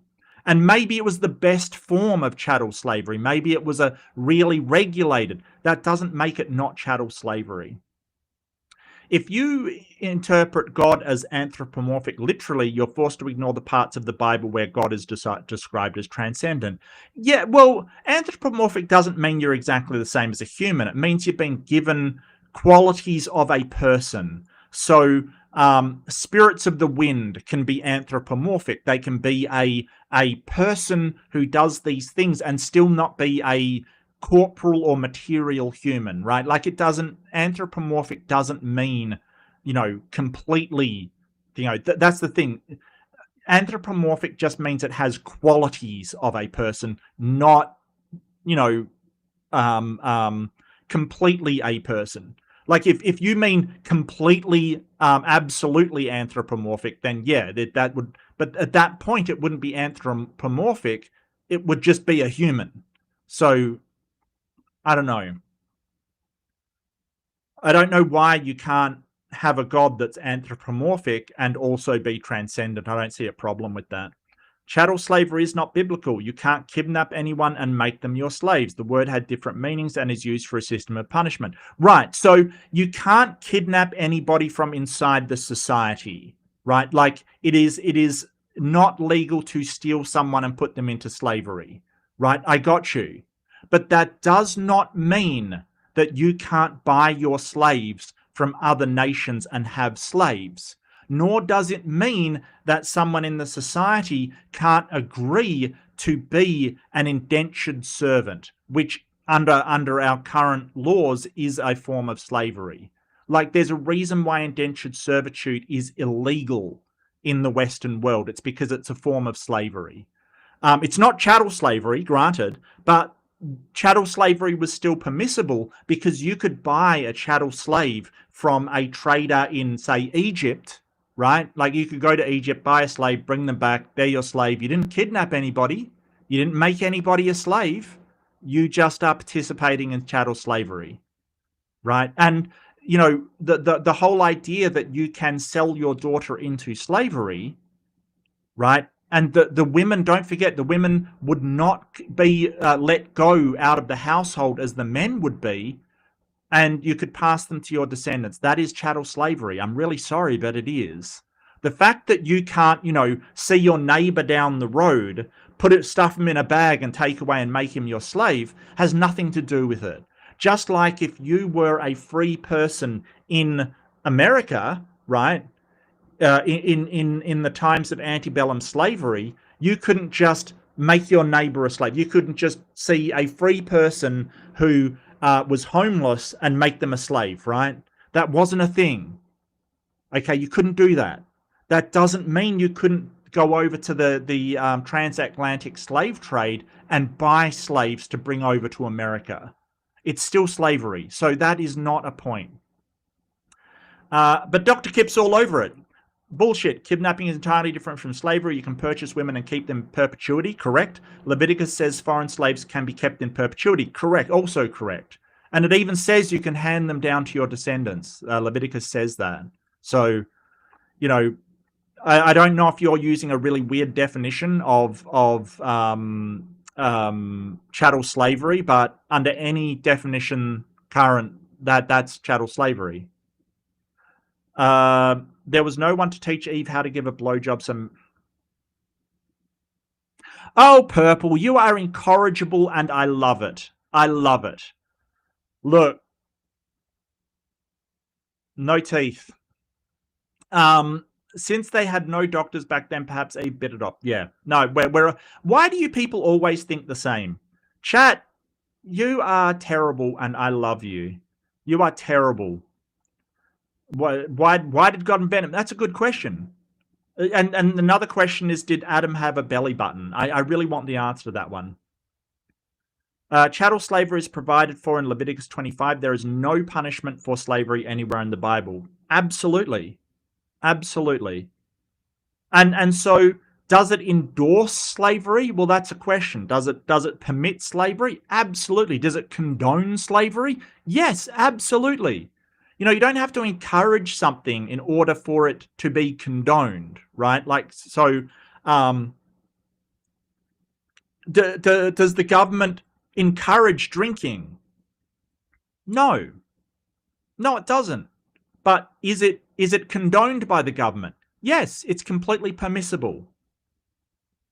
Absolutely permissible. There's certain conditions, certain regulations around it, but just because there are conditions around drinking doesn't mean that you say, well, the government doesn't condone drinking. No. It condones it. It's perfectly permissible. Maybe Lilith, Lorena Bob. That's true, but look, you've got the wrong text. Lilith isn't in this text. It isn't in this text. Okay, you've got it wrong. Exodus 21:16 says kidnapping anyone is punishable by death. Yes. If you kidnap your fellow freed Israelite, that is correct, but that doesn't mean you can't have slaves. There are other ways to get slaves aside from kidnapping your fellow Hebrew or your fellow Israelite. There's other ways to get slaves. For instance, if the Israelite military goes out and flattens a city and they take the losers, the men, the women, the children as slaves, they didn't kidnap anybody. That is spoils of war. And they're listed in the Old Testament as spoils of war to be divided between the people that participated in the war. Fan fiction, what a sidestep. I'm the expert. You've been lied to and you're just repeating their lies. You're the expert. Yeah, I'm sure. I'm sure. I don't think you're an expert. I really don't. I have severe doubts. Well, Dr. Kip, we have an expert in the chat. One of the rewritten 10 commandments, if you smurfed the slave wrong, it was naughty. If you did it correctly, good. You're the expert here. So what? Purchasing slaves with money is not kidnapping. Correct. The rule in Exodus 21:15 applies only to Hebrew freemen. Yes, Deuteronomy 15 makes this clear. Yeah, absolutely. Absolutely. And we know that they're property because, say, for instance, the rules around if your bull gores somebody, right? Like if a bull gores a free person in this society, you pay that person because your bull gored them.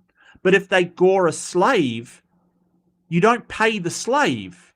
You pay the person that owns them compensation because it's their property that you've damaged. It's very, very clear. Okay, you're not addressing classical theism. God is completely devoid of where God is completely devoid of anthropomorphic qualities. Well, they're not. They're not. I don't think that's true because they still have agency. They still have will. They still have desires. They still have love, for instance. All of these are human qualities being put upon that deity, right? So it still has some qualities. I love it when the slave apologists confuse something. Yeah. So, yeah, someone doesn't know who Dr. Kip is. Yeah. Look, Move, I got this. You're talking to a guy who has handled the Dead Sea Scrolls themselves. Like, it says if someone kidnaps anyone, the punishment of death. No, it doesn't say anyone. And I love how you're not giving a verse. Give a verse so we can look it up. It says to buy your slaves, not kidnapping. Selling yourself into slavery means that it's a type of job. No.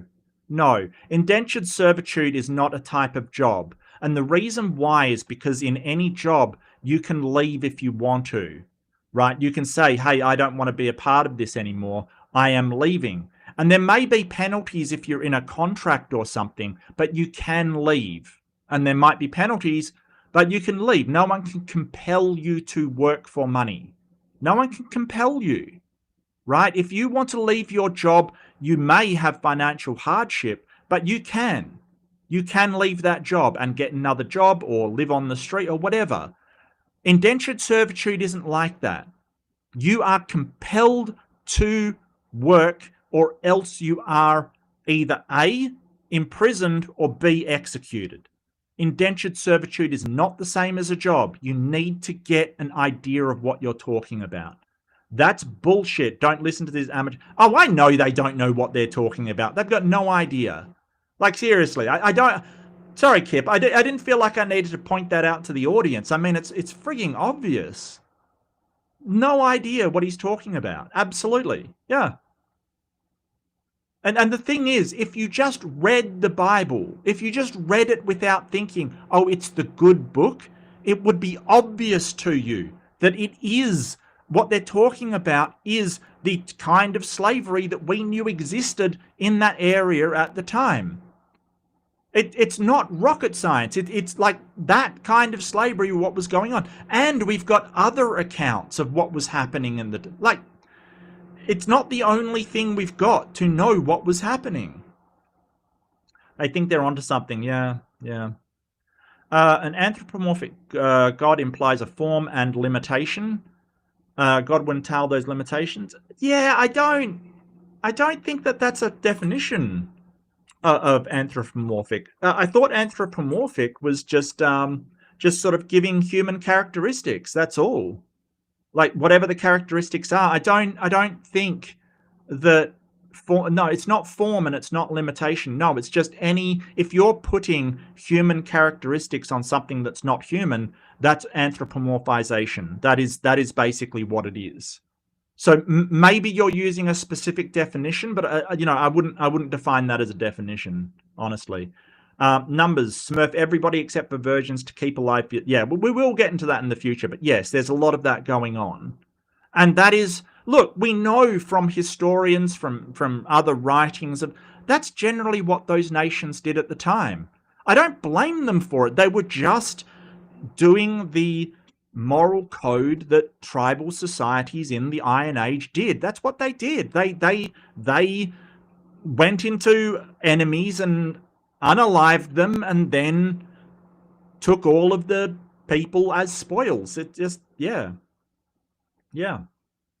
Well, in defense, Dr. Kip has written no books. That's never going to get old. That's never going to get. You could kidnap slaves. Yeah, absolutely you can. Yeah. A square circle. No, I got what you meant. Yeah, but I don't think anthropomorphization, unless you're referring to something very specific, it's just human qualities on something not human. That's all it is. That's just what it means. A move. I got this. Does not at all have. You can get slaves through other means than kidnapping. Charles were born into permanent slavery. Read your Bible. Yep. You have to lie to say Exodus 21:16 is talking about Hebrews.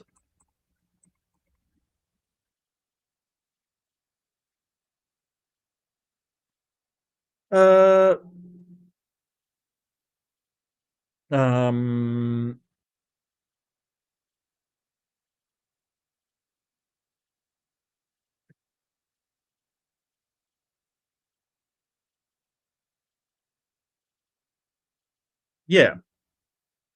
So, stealeth a man is in Hebrew ganab-ish. It refers to kidnapping or man-stealing an adult male, right? Or selling a kidnapped person into slavery, right? So it's talking about an adult male, which contextually it's an Israelite, right? So if you did enslave an adult Hebrew male, then yes, that was a death sentence. Yes. But it's not talking about buying slaves. It's not talking about getting them as spoils of war. That's not what it's talking about. Nobody's lying. Okay, it's just the translation that you may be reading. If you look at the interlinear, it's really talking about an adult Israelite male, not a female, and not a non-Israelite.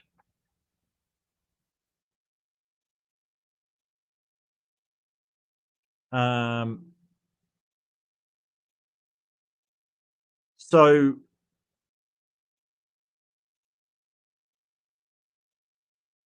let's see. Give me one sec.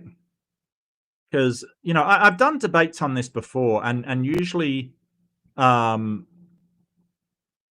here's Exodus 21:16. And he who kidnaps and sells a man. So we've got this. Whoop.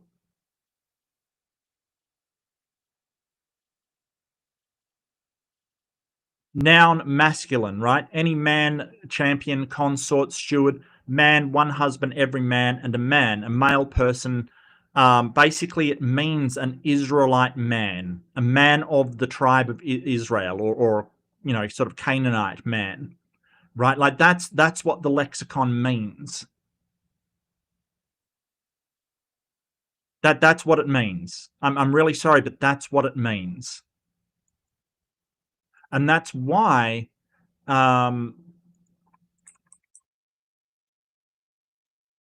you're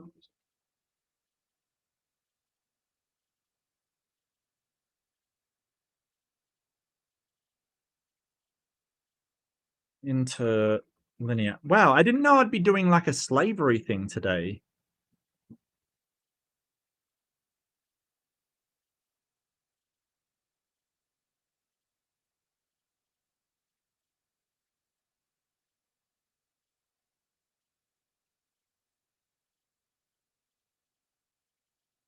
Um,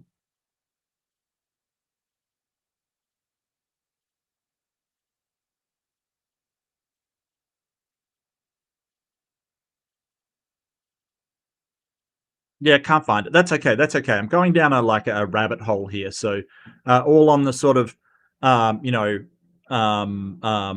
person having a problem with what the Bible clearly says. So, but yeah, it's maybe yeah, no one's lying to you. You have to put the whole Bible together. Exodus 21:16. Yeah, that's to do with kidnapping other people. Look, I understand that you're upset that slavery is allowed in the Bible. I understand that, and I'm really sorry that's the case. But that's the case. I'm really sorry. It is. You're basically saying because you can't kidnap another person that slavery is not allowed, and that is not true. Like, I'm really sorry. Like, I can, if I went to the black market, right, and I bought a a vibrator, right? If there was a law that says you can't steal another person's vibrator, it in no way means that I can't go out and buy one. Okay, so this whole thing is just, it's completely nullified by that. Completely nullified. Okay, like, you, just because you can't kidnap a free person or steal somebody's slave doesn't mean that you can't buy slaves or gain them under war. And look, strangers that lived among, and there is a word for strangers, right? And it says to treat strangers that live among you well. Okay, strangers that live among you well, right? Like, you couldn't, it was that you couldn't just enslave a stranger either. That's not how it happened. But that doesn't mean that people couldn't sell themselves into slavery. So if you were a stranger, a foreigner living there, and you sold yourself into slavery, then you were in slavery in perpetuity. It was chattel slavery, right? And you could sell your daughter into slavery, because don't forget 21:16. It says a man, says nothing about women. God commanded them to go in and kidnap people. Yeah, I'm not sure where that is. If you've got a verse, I'll look it up. The Bible is not one book, but 66 different books written by dozens of authors. You have to be very simple understanding the Bible. Kip is mad, and I'm not surprised. Don't you dare accuse me of lying about text. I'm a biblical scholar. I read the original languages. I know all of the academic literature. You are dead wrong. Yeah, sorry, Kip. It's yeah.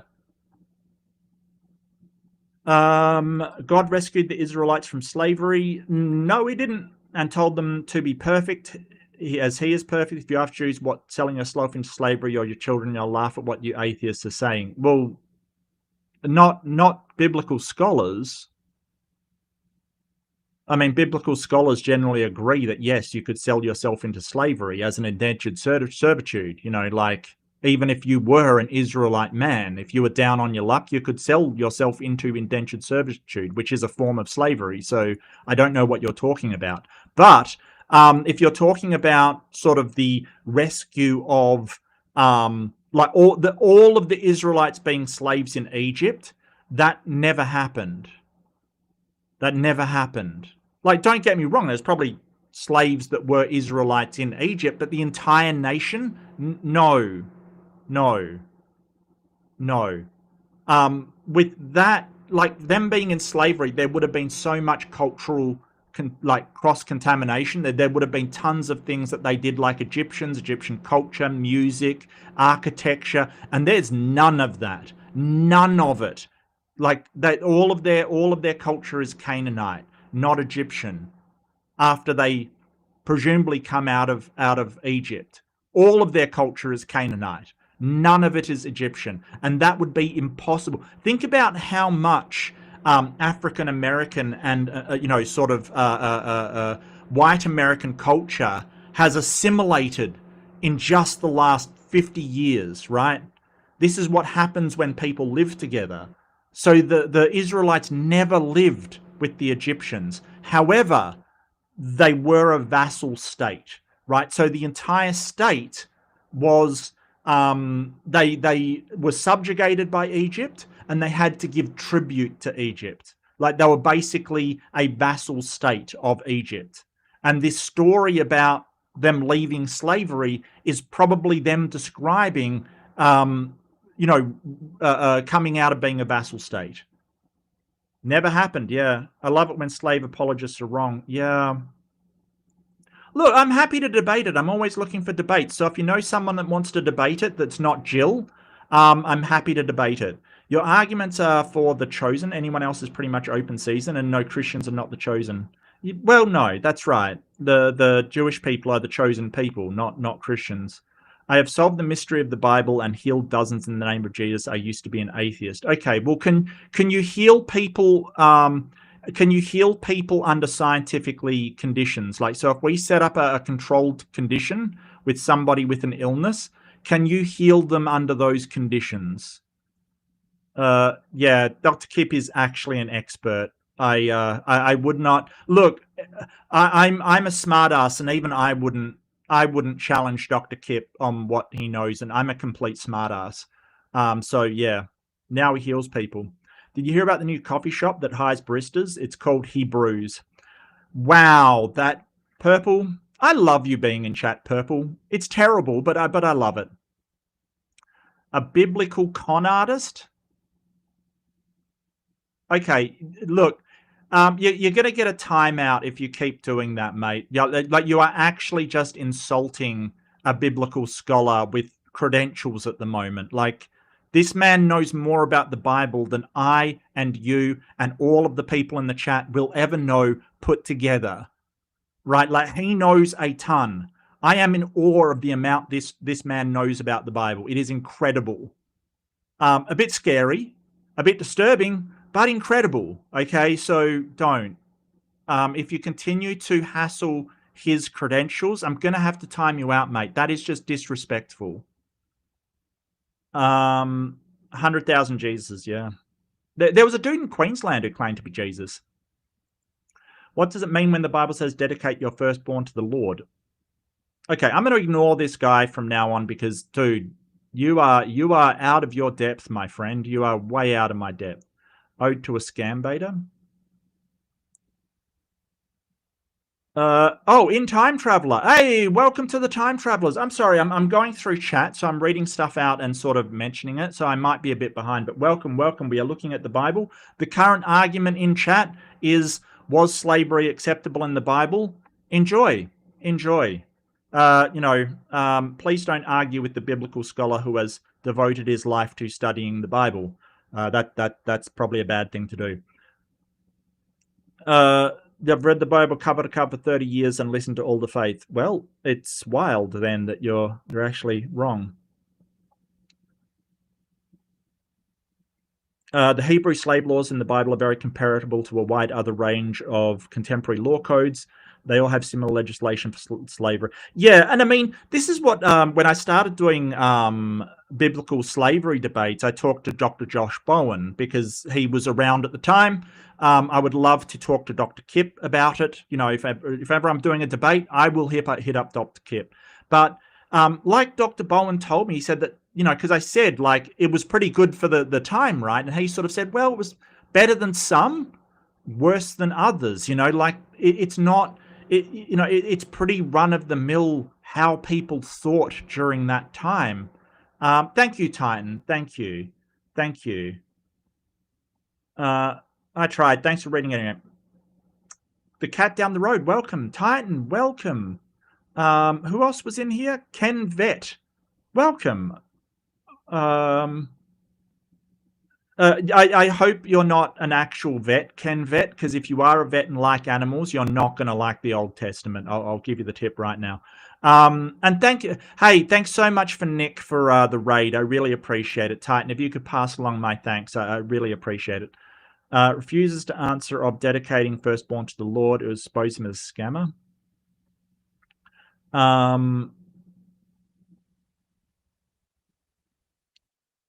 Try this per 24/7. Deuteronomy 24/7.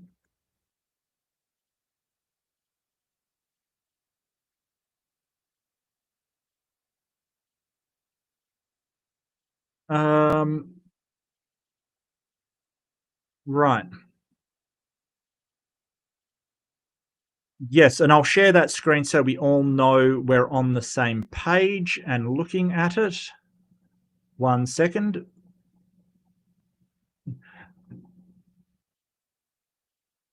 Yeah, so this is, oops, and I'm on the screen. Hold it. If someone is caught kidnapping a fellow Israelite and treating or selling them as a slave, the kidnapper must die. You must purge the evil from among you. Right, and that clarifies exactly what they're talking about. So Deuteronomy comes later than Exodus, of course, and it really does say it's your fellow Israelite. So it clarifies what it actually is. Like in all law, a later law overrides an earlier one. That is true of all legal systems ever made in the history of humanity. I agree that anthropomorphizing can apply human qualities. It would also include form. It doesn't necessarily have to include form. Look, if that's your idea of anthropomorphizing, I get you. Yes. No, I agree then.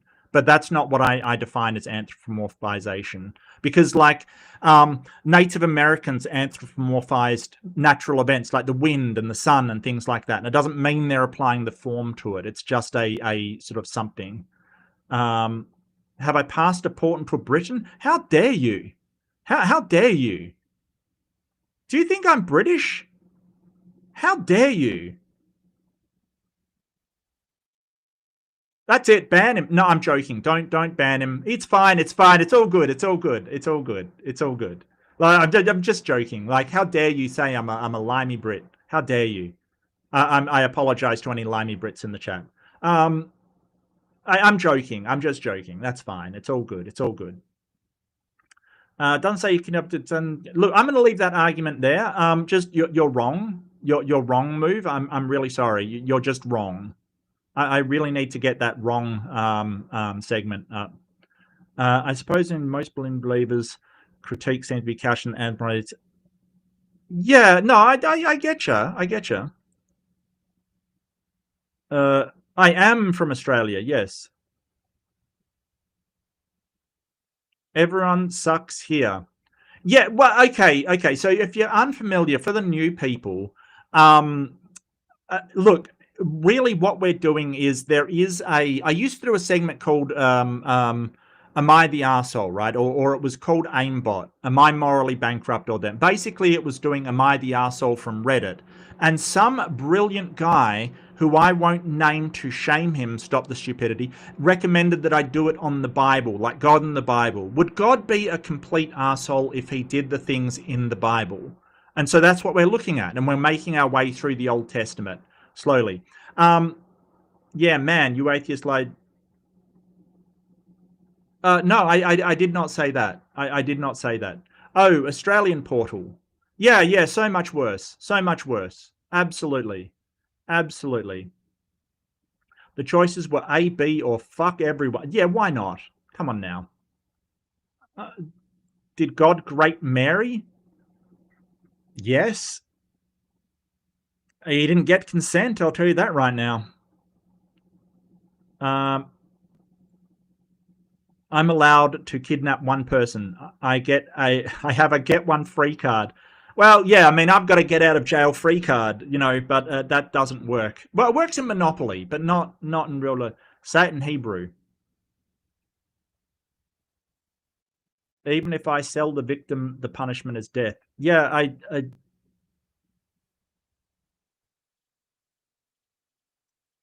have a good evening. You too. Have a good evening. Have a good evening. Let's not forget that God sent the Israelites to Egypt to begin with. Yeah, pretty much. Yeah, I mean, it's all part of God's plan. Yeah, I get you. Zeitgeist. Kip, if you get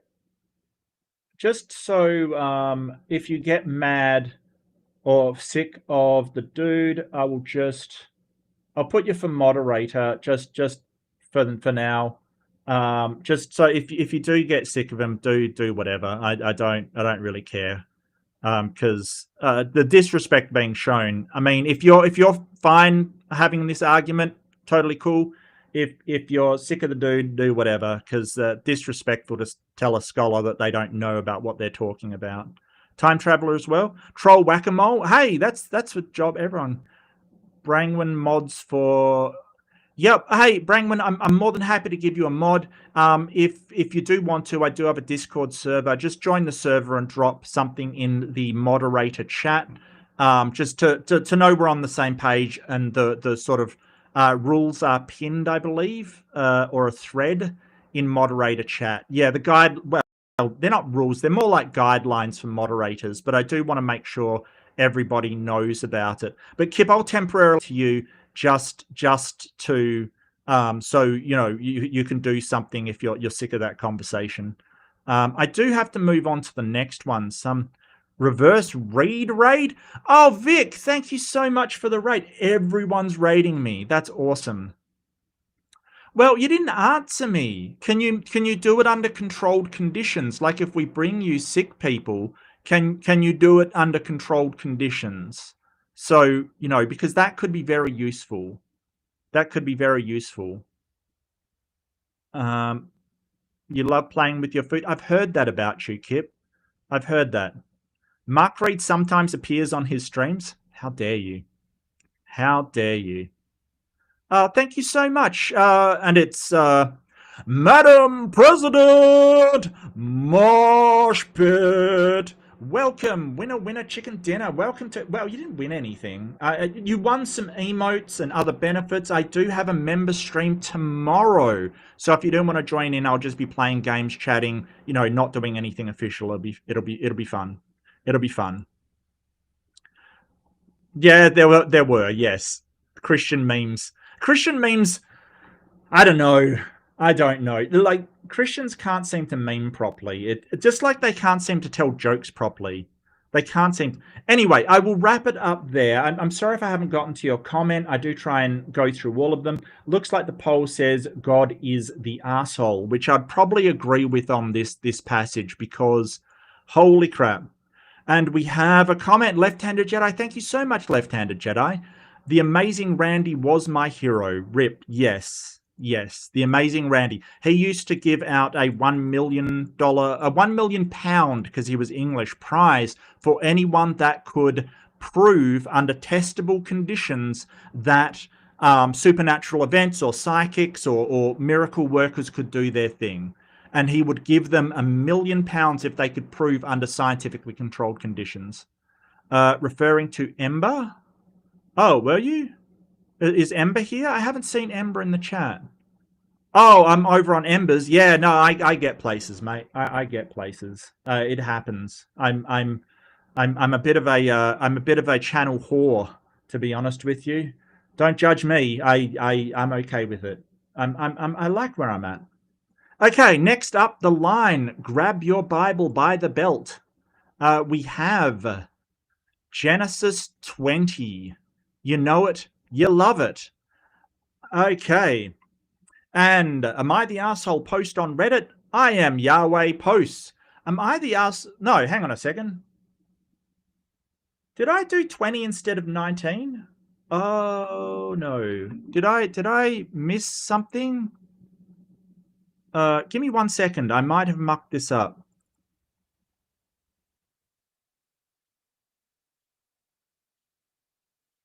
Uh-oh. Uh-oh. Give me 1 sec. I'll just get to my downloads. I might have screwed this up. Yes, I did. Okay. So I don't have 20. I must have saved 19 over 20. Uh-oh. Uh-oh. Things are going downhill real fast. Things are going downhill real fast. Oh, no, I just screwed up the title. Okay, I just screwed up the title. Sorry, I screwed up the title. The title's different, but the actual thing is fine. Okay, don't worry. I just forgot to change the title so it says the same thing. Okay, looks like I'm the arsehole. Looks like I'm the arsehole. I'm the arsehole because I screwed up the title. Okay, ignore the title. Ignore the title. I am Yahweh, right? So this one is, am I the arsehole for threatening to kill somebody because they unknowingly took somebody else's wife, my best friend's wife? Am I the arsehole for threatening to kill a king's household because they unknowingly took my best friend's wife? Okay. So just pretend it says that. Sorry, I screwed that up. So here's the situation that happened. My male infinity. Oh, hold on. I'll zoom in. Can I zoom in? Whoop! That's not what I meant to do. There we go. That's a bit better.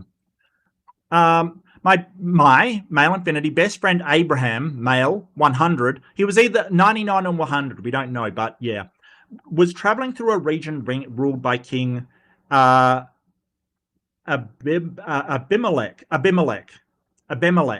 It's Abimelech. I looked this up because I couldn't pronounce it. It's Abimelech. When Abraham arrived in Abimelech's territory, he claimed that Sarah was his sister, something he had done in Egypt previously. And what is with this? Like, Abraham did this in Egypt. Everywhere he goes, it's not my wife, it's my sister. Isn't she beautiful? Wouldn't you like to hang out with her? And by the end of it, he's making off with donkeys and slaves and silver and all kinds of stuff. I think this is a scam. All right, hot take. I think this is like Abraham's scam. He will go to nations with his gorgeous wife and sister. It's also his sister. Say, oh, she's not my wife, she's my sister. When someone's interested, he's like, how dare you take my wife? I think this is a scam. This is the old sister-wife scam. Abimelech believed him and brought Sarah into his household.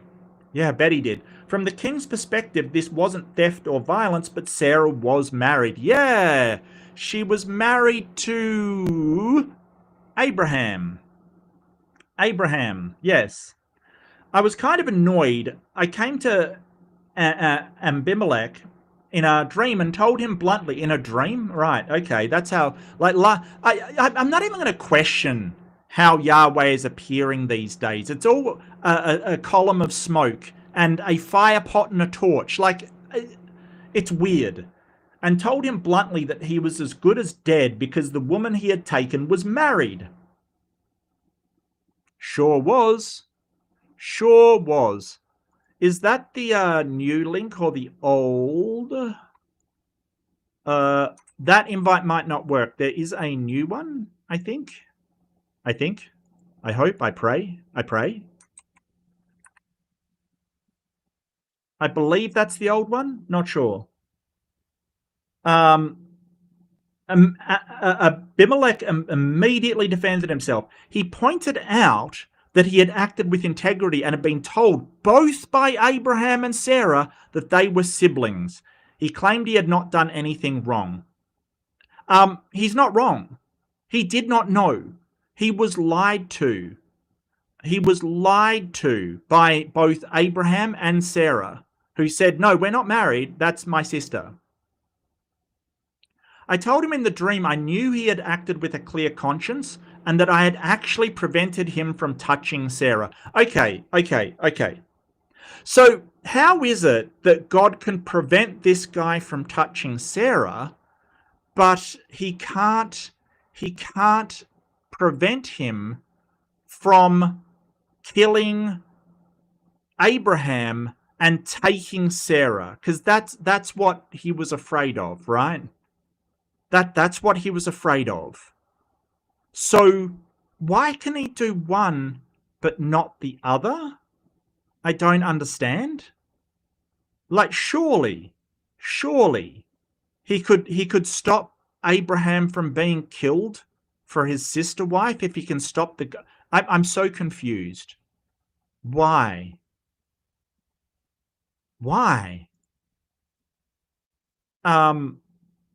Really weird stuff.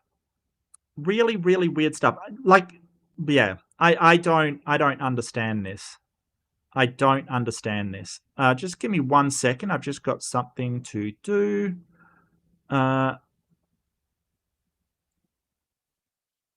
Yeah. And then I'm just going to make Brangman a moderator. Hey, I do trust Titan. I do trust Titan. Add. Yeah, just so that there's a thread in the moderator channel. Just the guidelines. Look, you know, if there's any issues, just talk to me. It's all good. It's all good. Okay, where was I?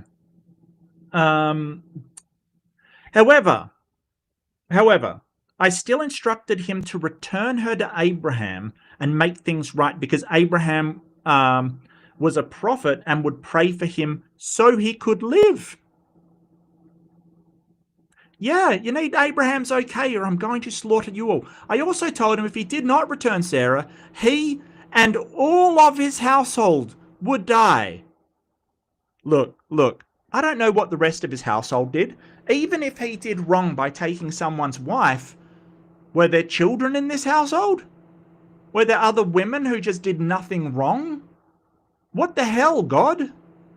What the hell? Thanks, Brangman. Thanks. In the morning, Amalek told all of his officials and they were afraid. Yeah, I think that would be slightly unnerving. When the king asked Abraham why he had lied to him, Abraham said that he was afraid people in the lands would kill him for his wife. Why wouldn't God just say, hey, I won't allow them to, but instead he allows Abraham to lie about his wife and then prevents the king from touching her? I do not understand that. I don't understand that. I really don't. It's weird, right? It's weird. Why? He also explained that he shared a father with Sarah, so technically he did not lie about her being his sister. And yes, it says that in the Bible, that they shared a father but not a mother. So when Abraham is going around saying, she is my sister, he is not lying. But when he says, she is my wife, he is not lying.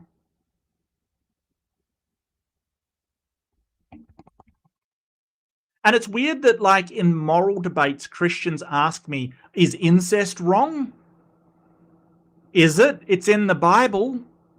It's perfectly fine in the Bible. In fact, the guy that's doing incest in the Bible is God's chosen person. Explain that to me. Please. Somebody make this make sense. Somebody, please. I don't understand. Wow. Abimelech returned Sarah immediately. Yeah, I don't know. Maybe it was because he was threatened with death. Maybe it was because the new member of his household was a Woman participating in incest. Maybe. Look, I probably wouldn't trust her around my family either, quite frankly.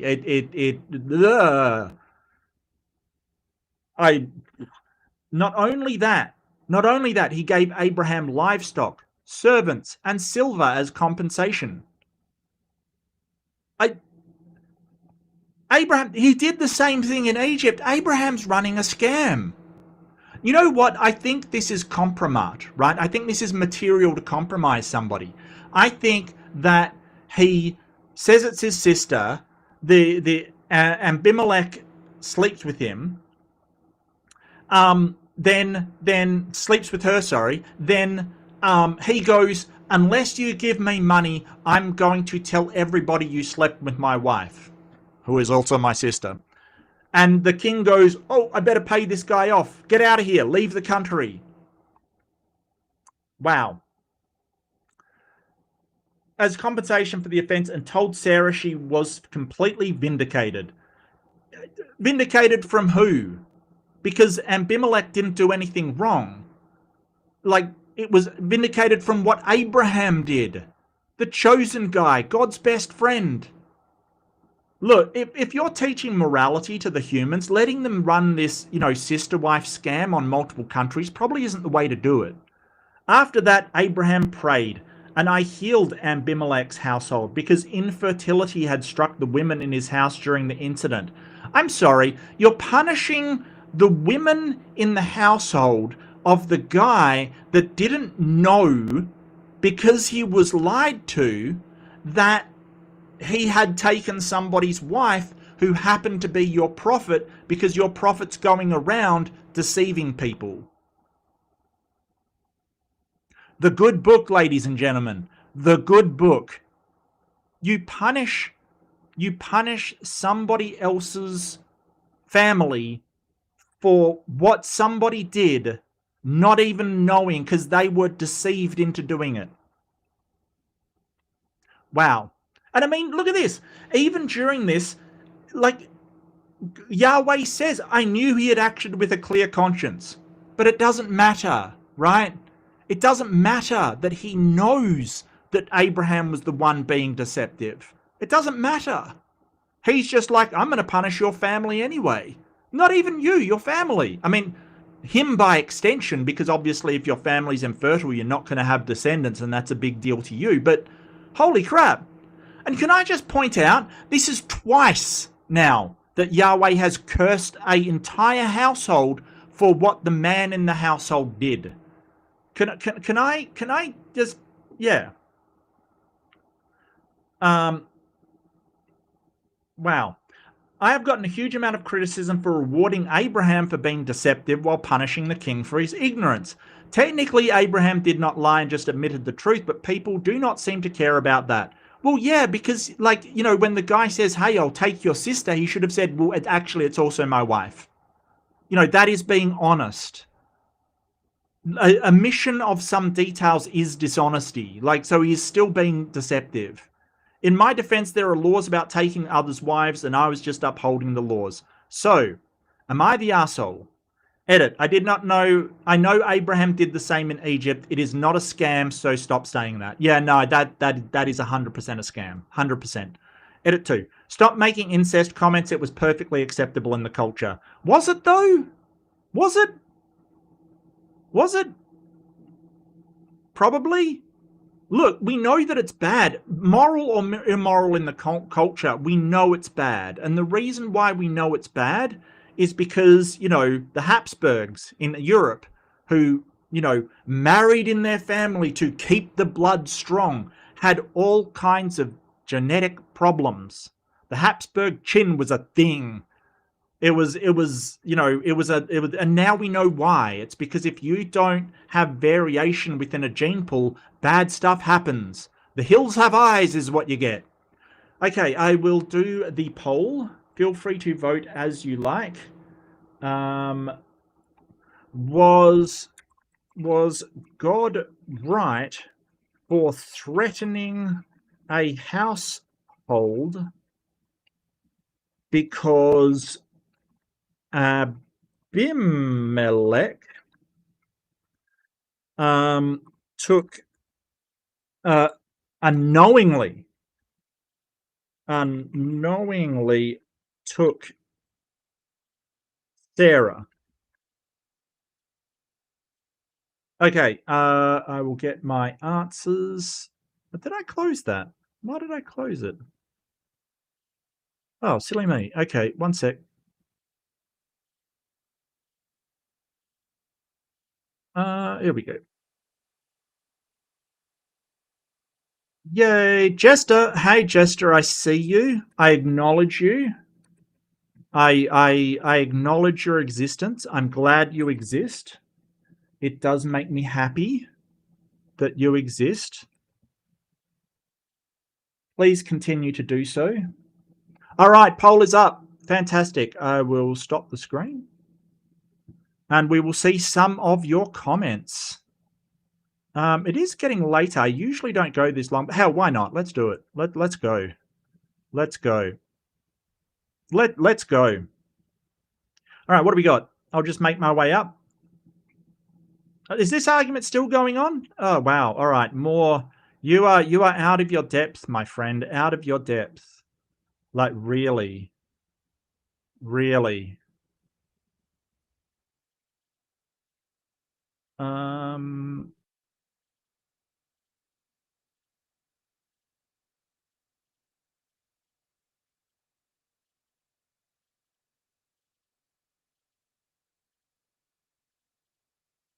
God is an arsehole for creating believers who are so foolish. Well, you know, most of them just think of these stories as sort of stories, you know, like a lot of them don't actually think this stuff happened as it's written.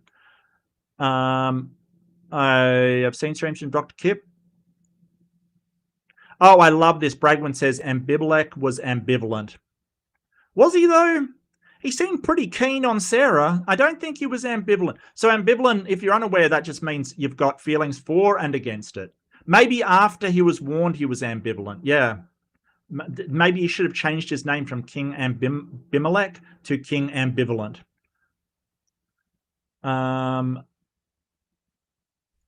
Please don't order people in chat. Yeah, please don't. Please don't. And listen to the moderators. Just pay attention to them. You know, they're really giving a lot of leeway to people. You know, but he did say please. Okay.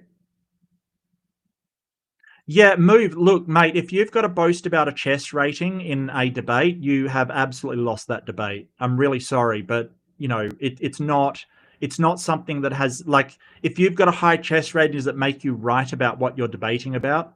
Absolutely not. That's the thing.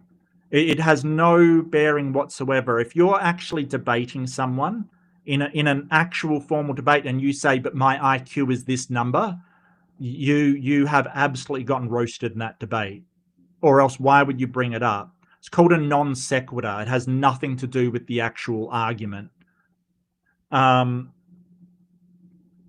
you deleted them? No, look, we can roast this. We can roast this. Like 3800 chess puzzle rating. So on one side we have a credentialed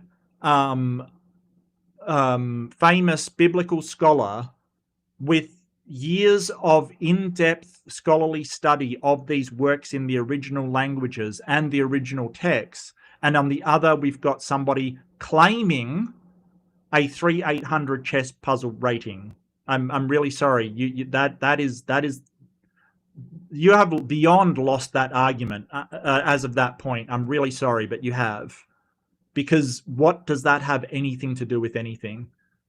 Yeah, they'll shut down. Yeah, they're being really obnoxious. I gotcha. Later, God blesses all Abraham's and Sarah's lies at least 3 times personally. Yeah, yep.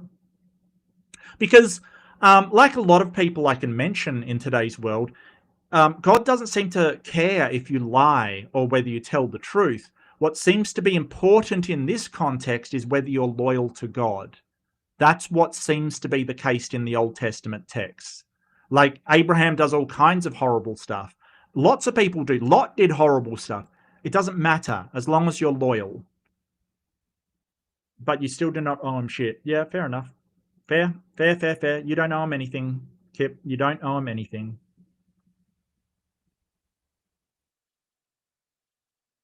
Well, I mean, I know something, but I certainly wouldn't argue with Kip. He knows way more than I do. Why is God in your Bible blessing Abraham and Sarah's repeated lies? He doesn't care about lies. He doesn't care about dishonesty. Yeah, look, I saw the warnings go out. Thank you, mods. You are amazing. You're awesome. You know, if someone's being really obnoxious, and especially obnoxious to a friend of the channel like Dr. Kip, you know, it's not cool. I gotcha. But you know, if Dr. Kip wants to argue with some guy, I go for it. I argue with some guy upon occasion.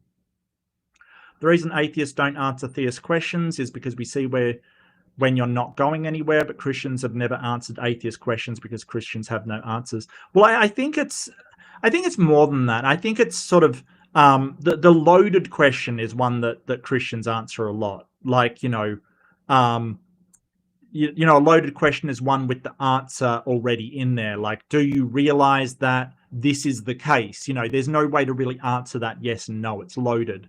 So there's all kinds of questions that we don't answer. I think Christians don't answer it because it does sound weird when they do. I promise to abuse this power? Bragwin, like, don't make me regret it 2 seconds in, please. Please don't abuse your power. Yeah, and Dr. Kip's got an amazing channel. Look, you can post your channel, Dr. Kip. Like, you've got a wrench, so please do post it if you want. Please do.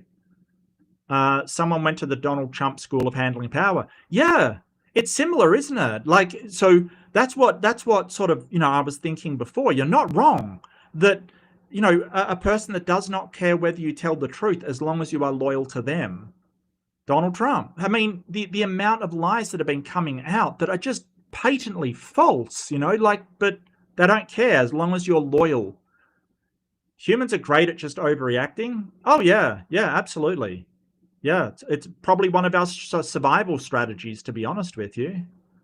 Yeah, you know, but we're not the best at overreacting. That goes to cats when you tickle their stomachs. They're the best. One of the classic military blunders. Trusting Titan is one of the classic military blunders, right behind never go up against a Sicilian when death is on the line.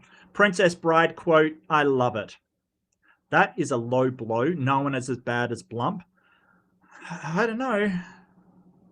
I think Putin is bad as Blump. He's just smarter, that's all. He's at least as bad as Blump. It's just he's a lot smarter than Trump is. That's the thing. Like, maybe one of Trump's most endearing features is just how stupid the man is.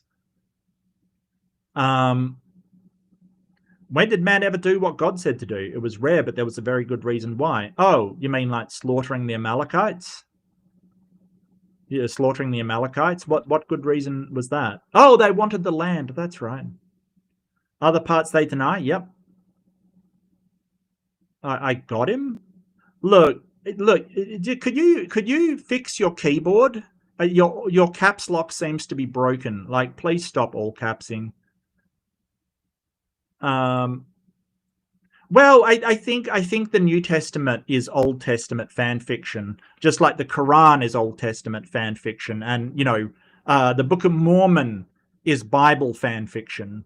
You know, I think it really is, because don't forget the Bible is also the Old Testament, and that was around before Jesus was Jedi, so it can't be Christian fan fiction. The human race would not exist if there were not a shit ton of incest going in the century. Right. 8 people came out of the flood. You know the weirdest thing about that? Even with all the incest going on, the Tower of Babel was like 100 years later. And they had enough people from 8 over 100 years to build a tower into space. Like a massive civilization. Never found out how that worked. Oh, thank you, Robin. Appreciate it. Thank you for linking. I really appreciate it.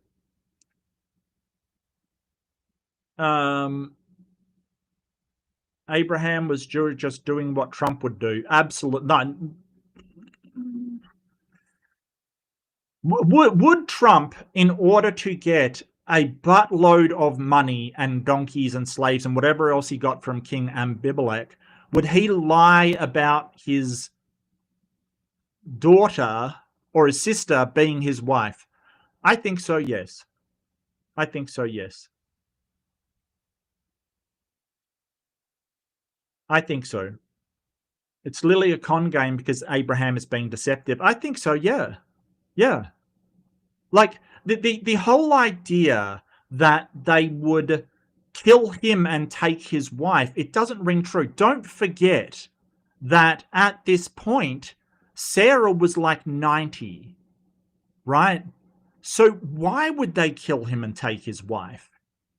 Why is Sarah at 90, being sized up by a king to be part of his household? I do not understand this. It is so wild, right? It's so weird. And after they find out, they don't kill him. Like, Abraham being deceptive would be more reason why they would kill him and take his wife. But they don't, do they? In fact, they pay him off. They go, oh, well, sorry for your inconvenience, sir. I didn't know it was your wife. So why does he have this fear that they're going to kill him and take his wife? I would put it to you that he doesn't. He's just trying to con people out of money by getting them to take his wife and then accusing them.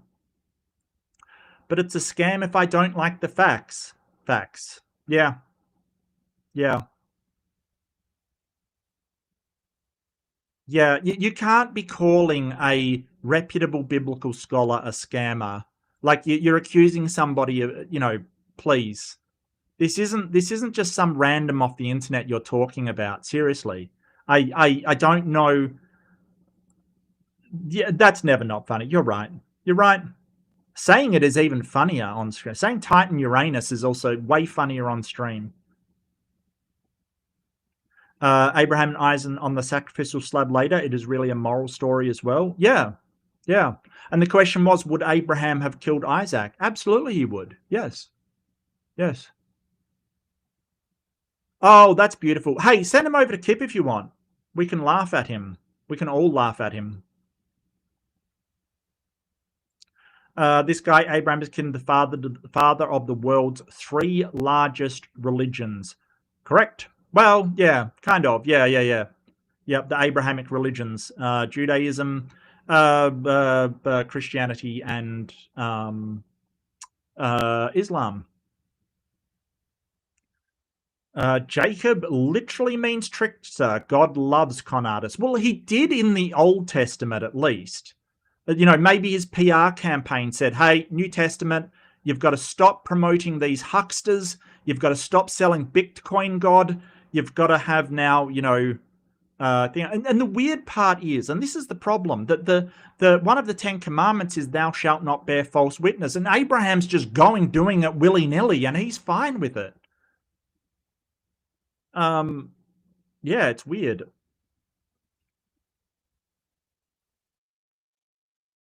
I've seen some papers on JSTOR about Yahweh as a trickster deity. Yeah, interesting. Yeah, I know he had he wore a lot of hats. He was storms and war and a couple of other things as well. You may be right that trickster is definitely one of them. Everybody knows the feeling of being able to do something about something you know is stupid, hesitating, and then it resolving itself simply before you make a mistake. Abraham just became famous for writing it down. Yeah. Yeah. Maybe this was the oldest scam in the book. Literally, the oldest scam in the book. I can one-up you. Ptolemy, that family tree has a wreath. Yeah, fair enough. Yes. Ptolemaic dynasty. Yeah. Your patriarch loves sister wives and con jobs. Apparently so. Apparently so. And this isn't anything. Look, I am not inserting this into the Bible, right? I'm not saying, hey, his wife was also his sister because of some vague. It literally says it outright. Like, you can't argue with it. Christians try this. Instead of believing these words, try to prove any of these people ever physically existed outside of fiction. it would be a start, or at least accept what the book says when you plainly read it. When it says this straight to your face, when you say it says you can sell your daughter as a servant, like why you don't believe it is beyond me. Hemophilia, the disease of kings. Yes, yep, which is sort of thing like incest is why so many of the English and French kings and princes were hemophiliacs. Yeah, so it turns out with our current understanding of genetics that, you know, keeping the blood pure by you know, remarrying into your family is bad, whereas variation of the genome in order to compensate for disease if one of them has some sort of genetic anomaly actually makes you strong. It's why the, you know, World War II Germans, they did not understand genetics. They did not understand. They wanted to keep their blood pure. That's not how it works. In fact, racial variation is actually better for your genome, because if you have a problem, a genetic problem that runs in, say, you know, Caucasian people, if I marry somebody of a different race, they may be able to compensate for it for my children, and they may inherit, right? Whereas somebody, yeah, it's just one of those things.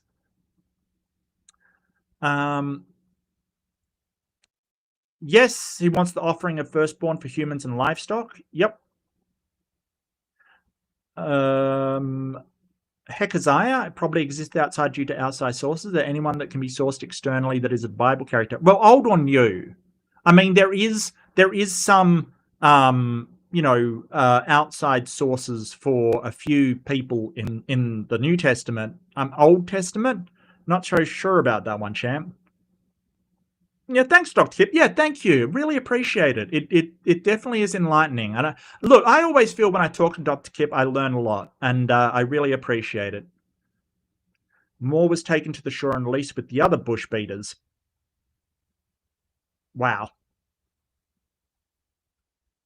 People who have never read the entire book are always the best in interpreting the parts they haven't read. Wait a tick. There's something wrong there. Yeah. Yep. And it's actually frightening how many. I mean, I don't know if the person in the chat, Moore or whatever his name is, or her name is has read the entire thing. It's disturbing how many Christians have not read the Bible, and simply, you know, their priest will tell them a passage, they will go and read that and just read that passage, you know, and not actually, like the Old Testament. The best conversion material is the Old Testament. Like, seriously, deconversion. If you want to deconvert somebody, tell them to don't take any biases, don't take any axioms, any presuppositions. Just read the Old Testament, just from front to back, and think about that happening in your family, in your city, in your you know, community. Enjoy. It's a horror show. It is a horror show. Okay, so many people can be sourced from outside the Bible. Sure. Yeah, but here's the thing, like, and you know, Dr. Kip probably wouldn't argue with this, but just because somebody existed in the Bible, existed in history, doesn't mean any of the supernatural claims surrounding them is true. Like, just because there was, like, we don't think Moses existed, for instance. Even if he did, even if there was a Moses, it doesn't mean that he actually split the sea or you know, turned sticks into snakes or did any of this sort of magical or miracle stuff, right? Just because someone exists does not mean they're miraculous or divine. Those are two separate claims. Yeah, Ninja, welcome. AI made chess obsolete, just saying. Well, actually, the more impressive one is that there's a game called Go. I believe it's really popular in Korea, and an AI beat the top Go player, and that's even more impressive because that has so many more iterations. And he was really sad. I saw this sort of documentary about it, and he was really sad. And it was just like, oh, the AI made this Korean Go player sad. Like, it's just, oh. Yeah, it's actually quite scary. Still working. Run silent. Yes, sir. No problem. I regularly win poker tournaments, which I submit makes me superior to a mere chess player. Well, you know, Well, we're making crap up. You can just say, hey, I win this argument because I'm a grand champion poker player. Thank you. Thank you. Oh, look, Mark Reed wins the argument because I can say Irish wristwatch without faltering at all. Thank you. That is absolutely, yeah, no, you're not wrong. No one cares about a chess rating. Nobody. Like, your chess rating does not make you accurate on biblical scholarship. I'm sorry, it does not. It does not. In fact, it probably makes you worse, because that time where you were playing chess, you probably could have studied the Bible. So, it does not add to your credibility of being correct about the Bible. I'm sorry, it just doesn't. Yeah, no worries, Kip. You take care. Always a pleasure, my friend. Always a pleasure. Take care. And thanks so much for jumping in. Dr. Kip Davies, he runs a really good channel. He is a biblical scholar, a real biblical scholar, not like if I sat here and said, I'm a biblical scholar. No, no. That is his profession, not just a hobby. He is an actual biblical scholar. Asking questions. You know what? It is amazing how many people have been kicked out of Bible study. I got kicked out of a Bible study because I laughed too much at the flood story. I thought it was hilarious. I didn't know at the time. Look, so I was raised in a secular household, so I didn't even have a concept of God. Like, it wasn't introduced to me until I was, 8 or 9, like 7, 8, 9, somewhere around there. I don't know, some time where I was not a infant anymore. Definitely not a child. I was still a child.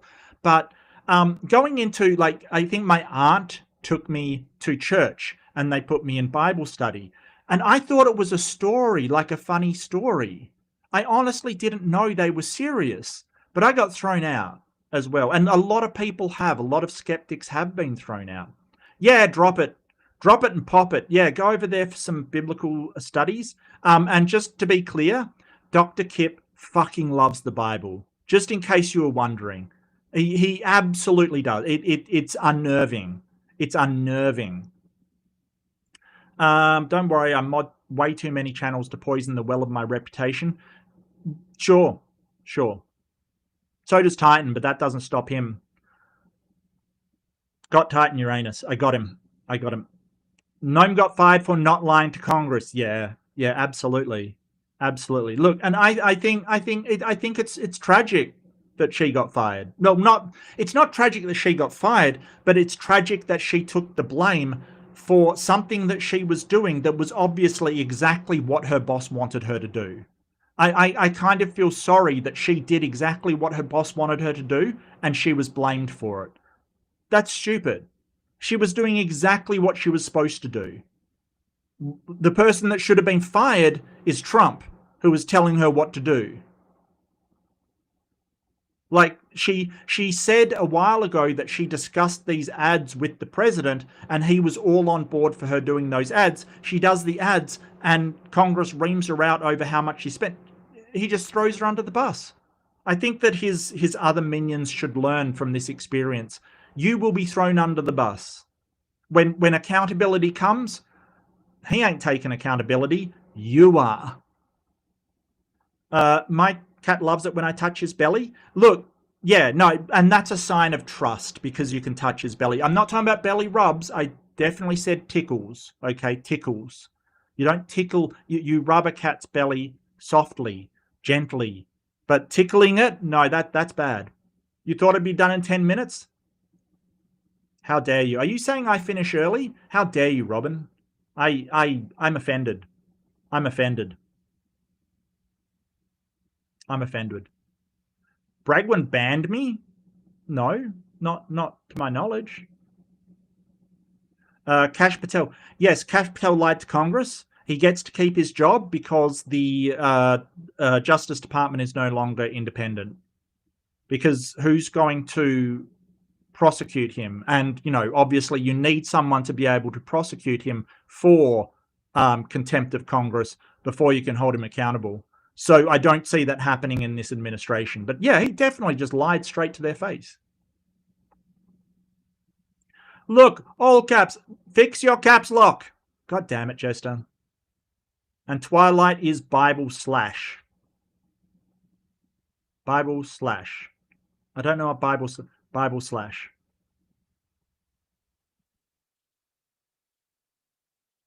YouTube community guidelines states explicitly that all caps posts are considered spam. I'm not surprised. It's freaking annoying.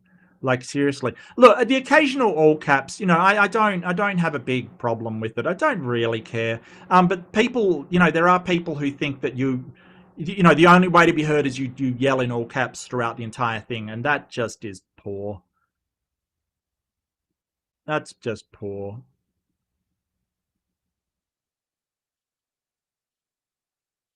Yes, you finally met him, the one guy who has actually read the community guidelines. I've read the community guidelines. I don't remember them, but I read them. Egypt is at least 1,000 years older than the flood. However, in the Bible, between Noah and Moses is less than 1,000 years till the smurfing takes place. Yeah. I mean, they've got a line of pharaohs and kings of Egypt that goes straight through the flood without slowing down. Man wants to bang his daughter. So, yeah. I think he'd do it without the money. And nothing would surprise me. And Nick, thank you for the raid. It's great to see you. Thank you so much. Let's be honest, most of my bullshit is writing on the line of spam.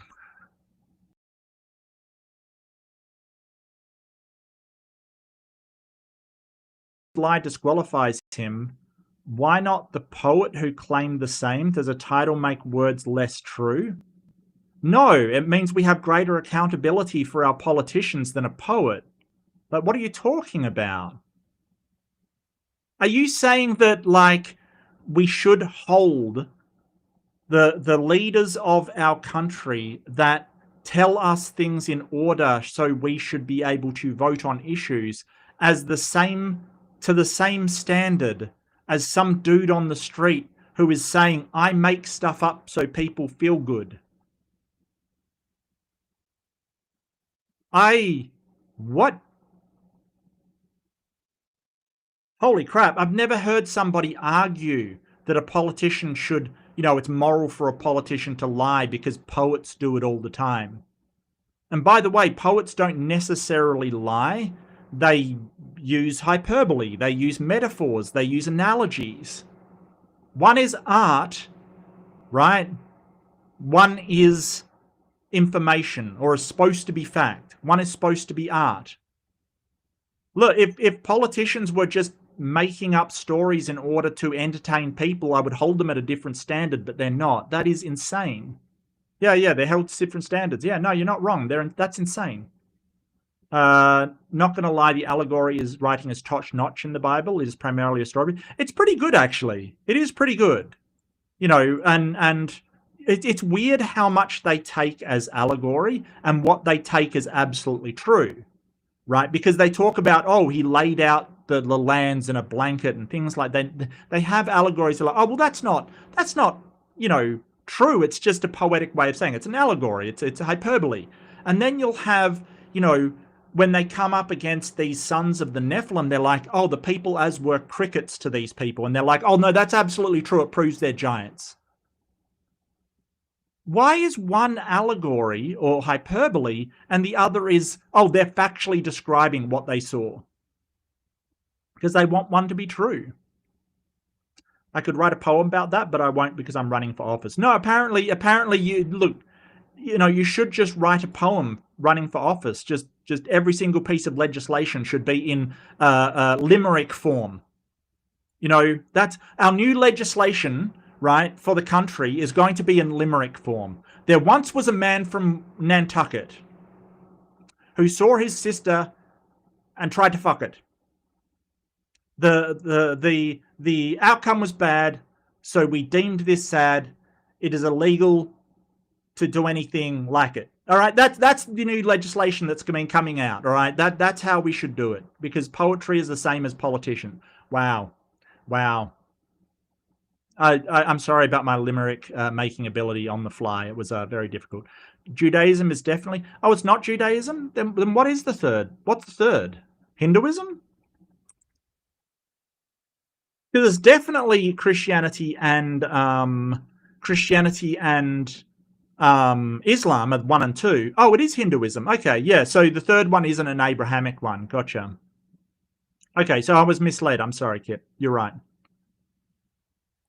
God pulling the old switcheroo on Abraham with Isaac is just like going, God going, gotcha, and then everybody laughed. Yeah, it's like the Charlie Brown thing where she.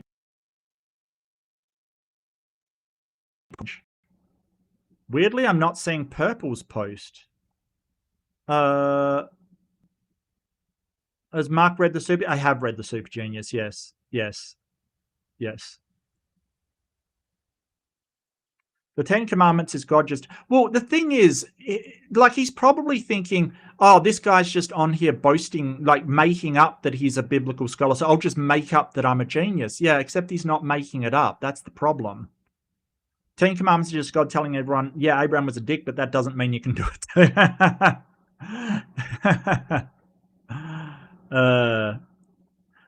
Most medieval kings and queens also became unalive due to lead poisoning from heavy white makeup that used lead to make them posh. Yeah, good move there. Hey, the Romans used lead in their plumbing. Not a great move. Not a great move. Yes, Purple did say she was doing laundry. Yes, yes. Want to see how confusing the Bible is? Use any search engine to type things like Luke 14:26 in multiple Bible verses and see how it can change from book to book. Yeah, absolutely. It's a copy of a interpretation of a translation. It has gone through a lot of iterations. Abraham Lincoln existed, but that doesn't mean he was a vampire hunter. Yeah, absolutely, absolutely.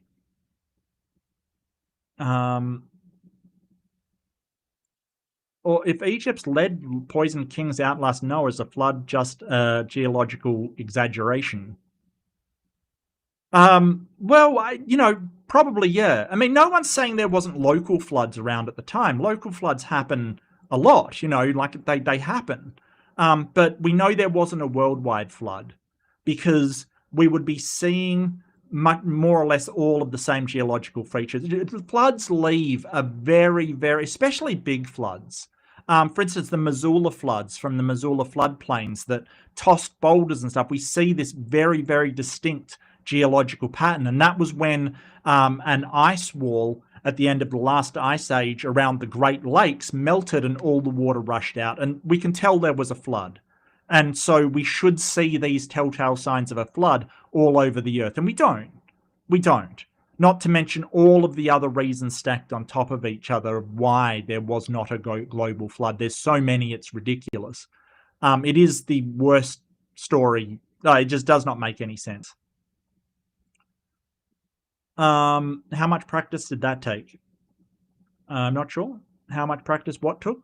Do you mean like Kip putting up with the religious weird person in the chat? Probably a lot of practice. I think Kip's had a great deal of practice of religious people telling him he is wrong about his area of expertise. We called it Othello and Reversi here in the States. Okay, fair enough. I know that Othello is the same thing. I didn't know that was a States thing.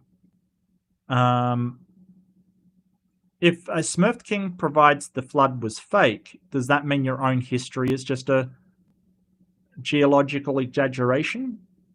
No. What? No. I don't know what you mean by that. Look, I'm sure there is exaggerations in history. We've got to take history with not just a grain of salt, but a woman made of salt. We really do, because the thing about history is we're just relying on the accounts of the survivors of these events. And the thing about it is that the survivors of the events have a tendency to write things in their favor from their point of view, things that are generous to them and not generous to their enemies. So we have to keep that in mind. But it doesn't mean that the field of history is useless or we can't learn things from it. It's just that we have to take it in a certain sense as being unreliable. Which has a reliability if we can get multiple accounts, if we can find, for instance, geological evidence of it, then it becomes more reliable. We don't just go, oh, well, it says it in a book, it definitely happened. That is not how history works.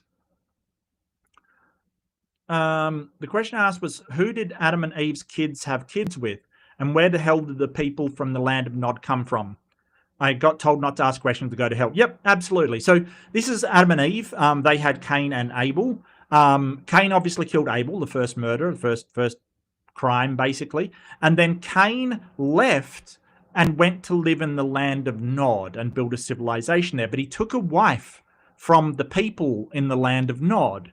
And the question was, where the hell did they come from? And did he marry a sister? What? Or a niece or something, you know, like what happened if Cain like was related to everybody that existed in the world at that time, he must have married someone he's related to.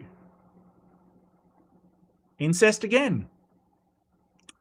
I got kicked out of the Bible study when I was 8 for asking questions that made the nuns uncomfortable. Wow, I'm surprised you're only kicked out. Those nuns can be vicious. Catholic nuns, ooh, they're mad vicious with a ruler, I've heard.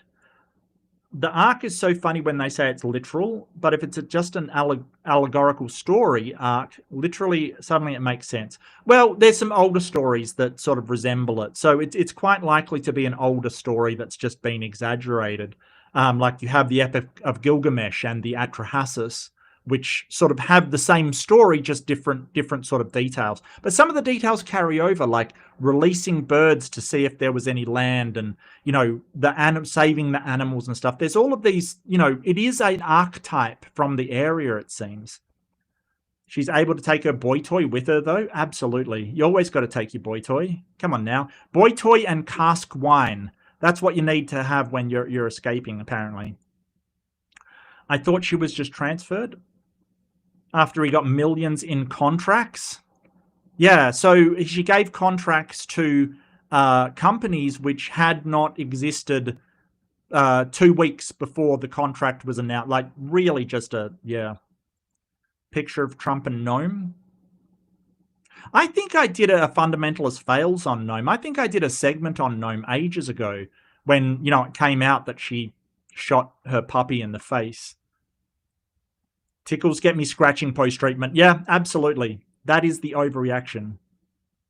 I yell in all caps. Oh, that's okay. Occasionally it's fine. You know, it's when people are just, you know, filling the chat is just, ugh.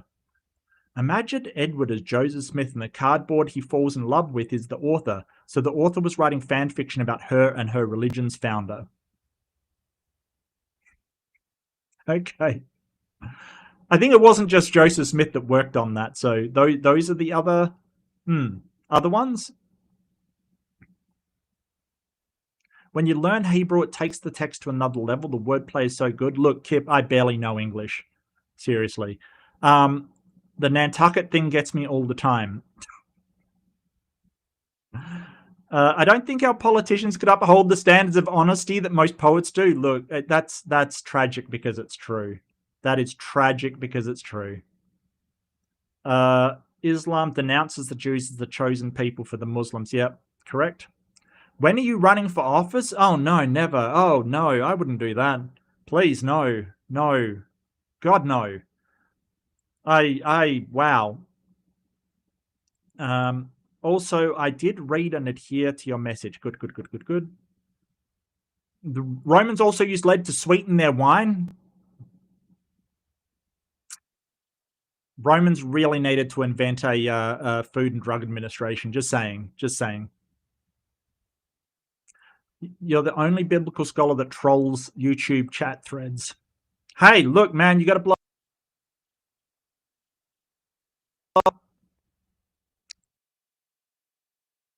All in Love really threw the lead poison king angle at us. Did anyone else get hit by that logic bomb? Are you talking about yourself in the third person? That's so strange. Lead poisoned king. Okay. What? Actually, the ice ages could have sort of become something like a big flood. Yeah, sure, big floods happen. Not a worldwide one, though. Yeah, well, I don't know what you're talking about, and it's the second time it didn't make any more sense. There was a localized flooding as yeah, not a global flood. Absolutely. Meltwater Pulse 1A and 1B. There you go. Somebody knows something. Look, I don't know a lot about it. Definitely isn't my strong point. Let's see.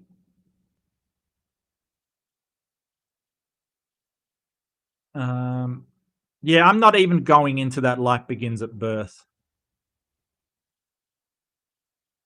Yes, correct. This is actually correct. The fetus is considered a separate being the moment it can survive on its own. Yes, when it is not, it does not have to use the mother's anatomy in order to survive.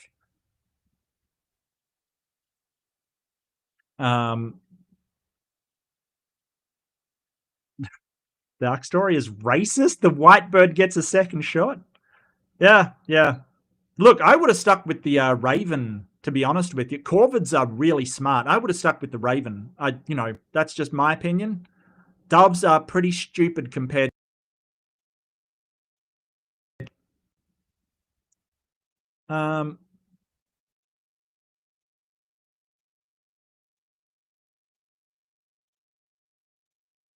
Joseph Smith knew two authors that already wrote the story she portrayed. Joseph Smith did something immoral and ripped people off? Really? No. In Jewish scripture, the people that were living in the land of Nod were the other people, that is, the children of Lilith.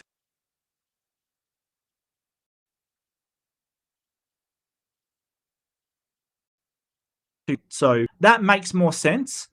And the Jewish, I believe it is the Torah, which has all the stories. It makes more sense if you consider the devil or Satan to be God's accuser, working for God. It makes a lot more sense. Which means we are not children of Eve, and that makes me happy. Well, kind of. I mean, it means you're both children of Eve and Lilith, because you would have just say it was Cain married a child of Lilith, right? So that would make both Eve and Lilith your two grandmothers. Any child that would be their grandmother.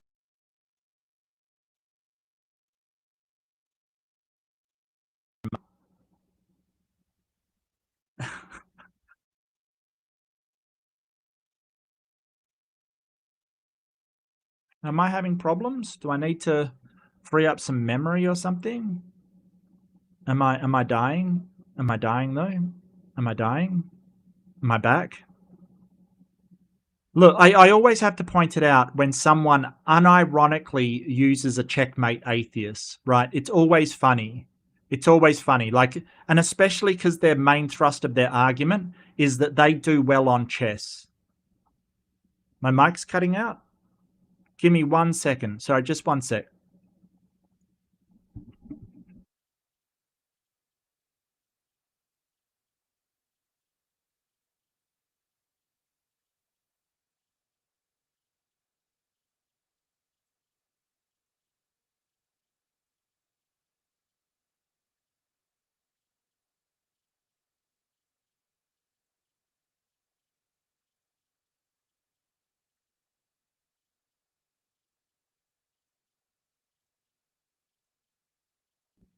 Okay, peeps, how are we now? We good? Yeah, I just replugged it. I replugged it. He's a chess master and a super genius. Yeah, yeah. But I always have to point out when people say checkmate atheists, and they're not being ironic. And the fact that he thinks he's right because he's good at chess and a super genius is worrying. It's worrying. It's very, very worrying. Look, he's probably just really young and feeling very insecure. And look, man, it's okay. You can make arguments against Dr. Kip. It's fine. It's just you don't have to. My mic is getting raptured? Oh, no. Okay, it's worrying that my mic is getting raptured, but I'm not. That's really a concern. That means my mic is a better person than I am. That's terrible, because my mic's being horrible at the moment. Anyway. Yeah, no, I love it. But thank you so much, Kip, and I thank you for entertaining us all with the discussion. It's really good. It's yeah, only computers do. Okay, I don't know when it's kind of irrelevant anyway. Beam me up, Bob. Anyway, so that was the two stories, Genesis 19 and 20. I find both of them to be pretty reprehensible, to be honest with you. Pretty reprehensible. Genesis 19 is about flattening a city with everybody in it because a bunch of men decided to do something awful.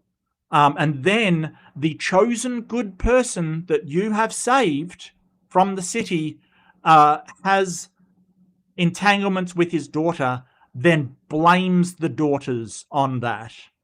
It's reprehensible. This is an awful story. The second story, Genesis 20, is about how a guy lies about who his wife is and says it's his sister, even though it's his half sister, and is also his wife, to convince somebody to hook up with his sister, and then gets all kinds of money and servants and all kinds of stuff out of him because it's his wife. It's such a horrible story, which he did it in Egypt before. So yes, the scam is strong with Abraham. He has the power of scam. I feel like Abraham is the Kent Hovind of his day. I really do. What's that guy working on? Wife number 5 or something? I'm not sure. Anyway, this has been Is God an Arsehole? I think the consensus, and I will do the survey, 84%. Yeah, even worse than the last one. You know what? I think I know who voted for not the arsehole. I think I know somehow. I think I can take a wild guess as being move I got this baby B3V. I think yeah. All right. Well, thank you so much for joining me. Don't forget to like, subscribe. It helps me out a great deal. I will be doing a member stream tomorrow. So if you're a reader, you're a member, and you want to join in, please come on. I do have people on just to chat and talk about stuff. It's a lot of fun. But thank you so much for listening. Thank you so much for love the chat. They're awesome, and you were feisty. I love a feisty chat, I've got to say. Anyway, be kind to yourself. Especially with all the news that's going on. We talked about a little bit of it. Look, take breaks. I can't handle all of this nonsense all at once. Take breaks. Go and read the Bible. It's laughable. It's hilarious. It's a great story. It really is, one of a great story. Don't take it literally, but be kind to others. Don't accuse people of making up credentials, especially when they are literally a doctor that you can check on. And call them names. Be kind to others. And I will see you in the next one. Hit a thumb. Yeah. Take care, everybody.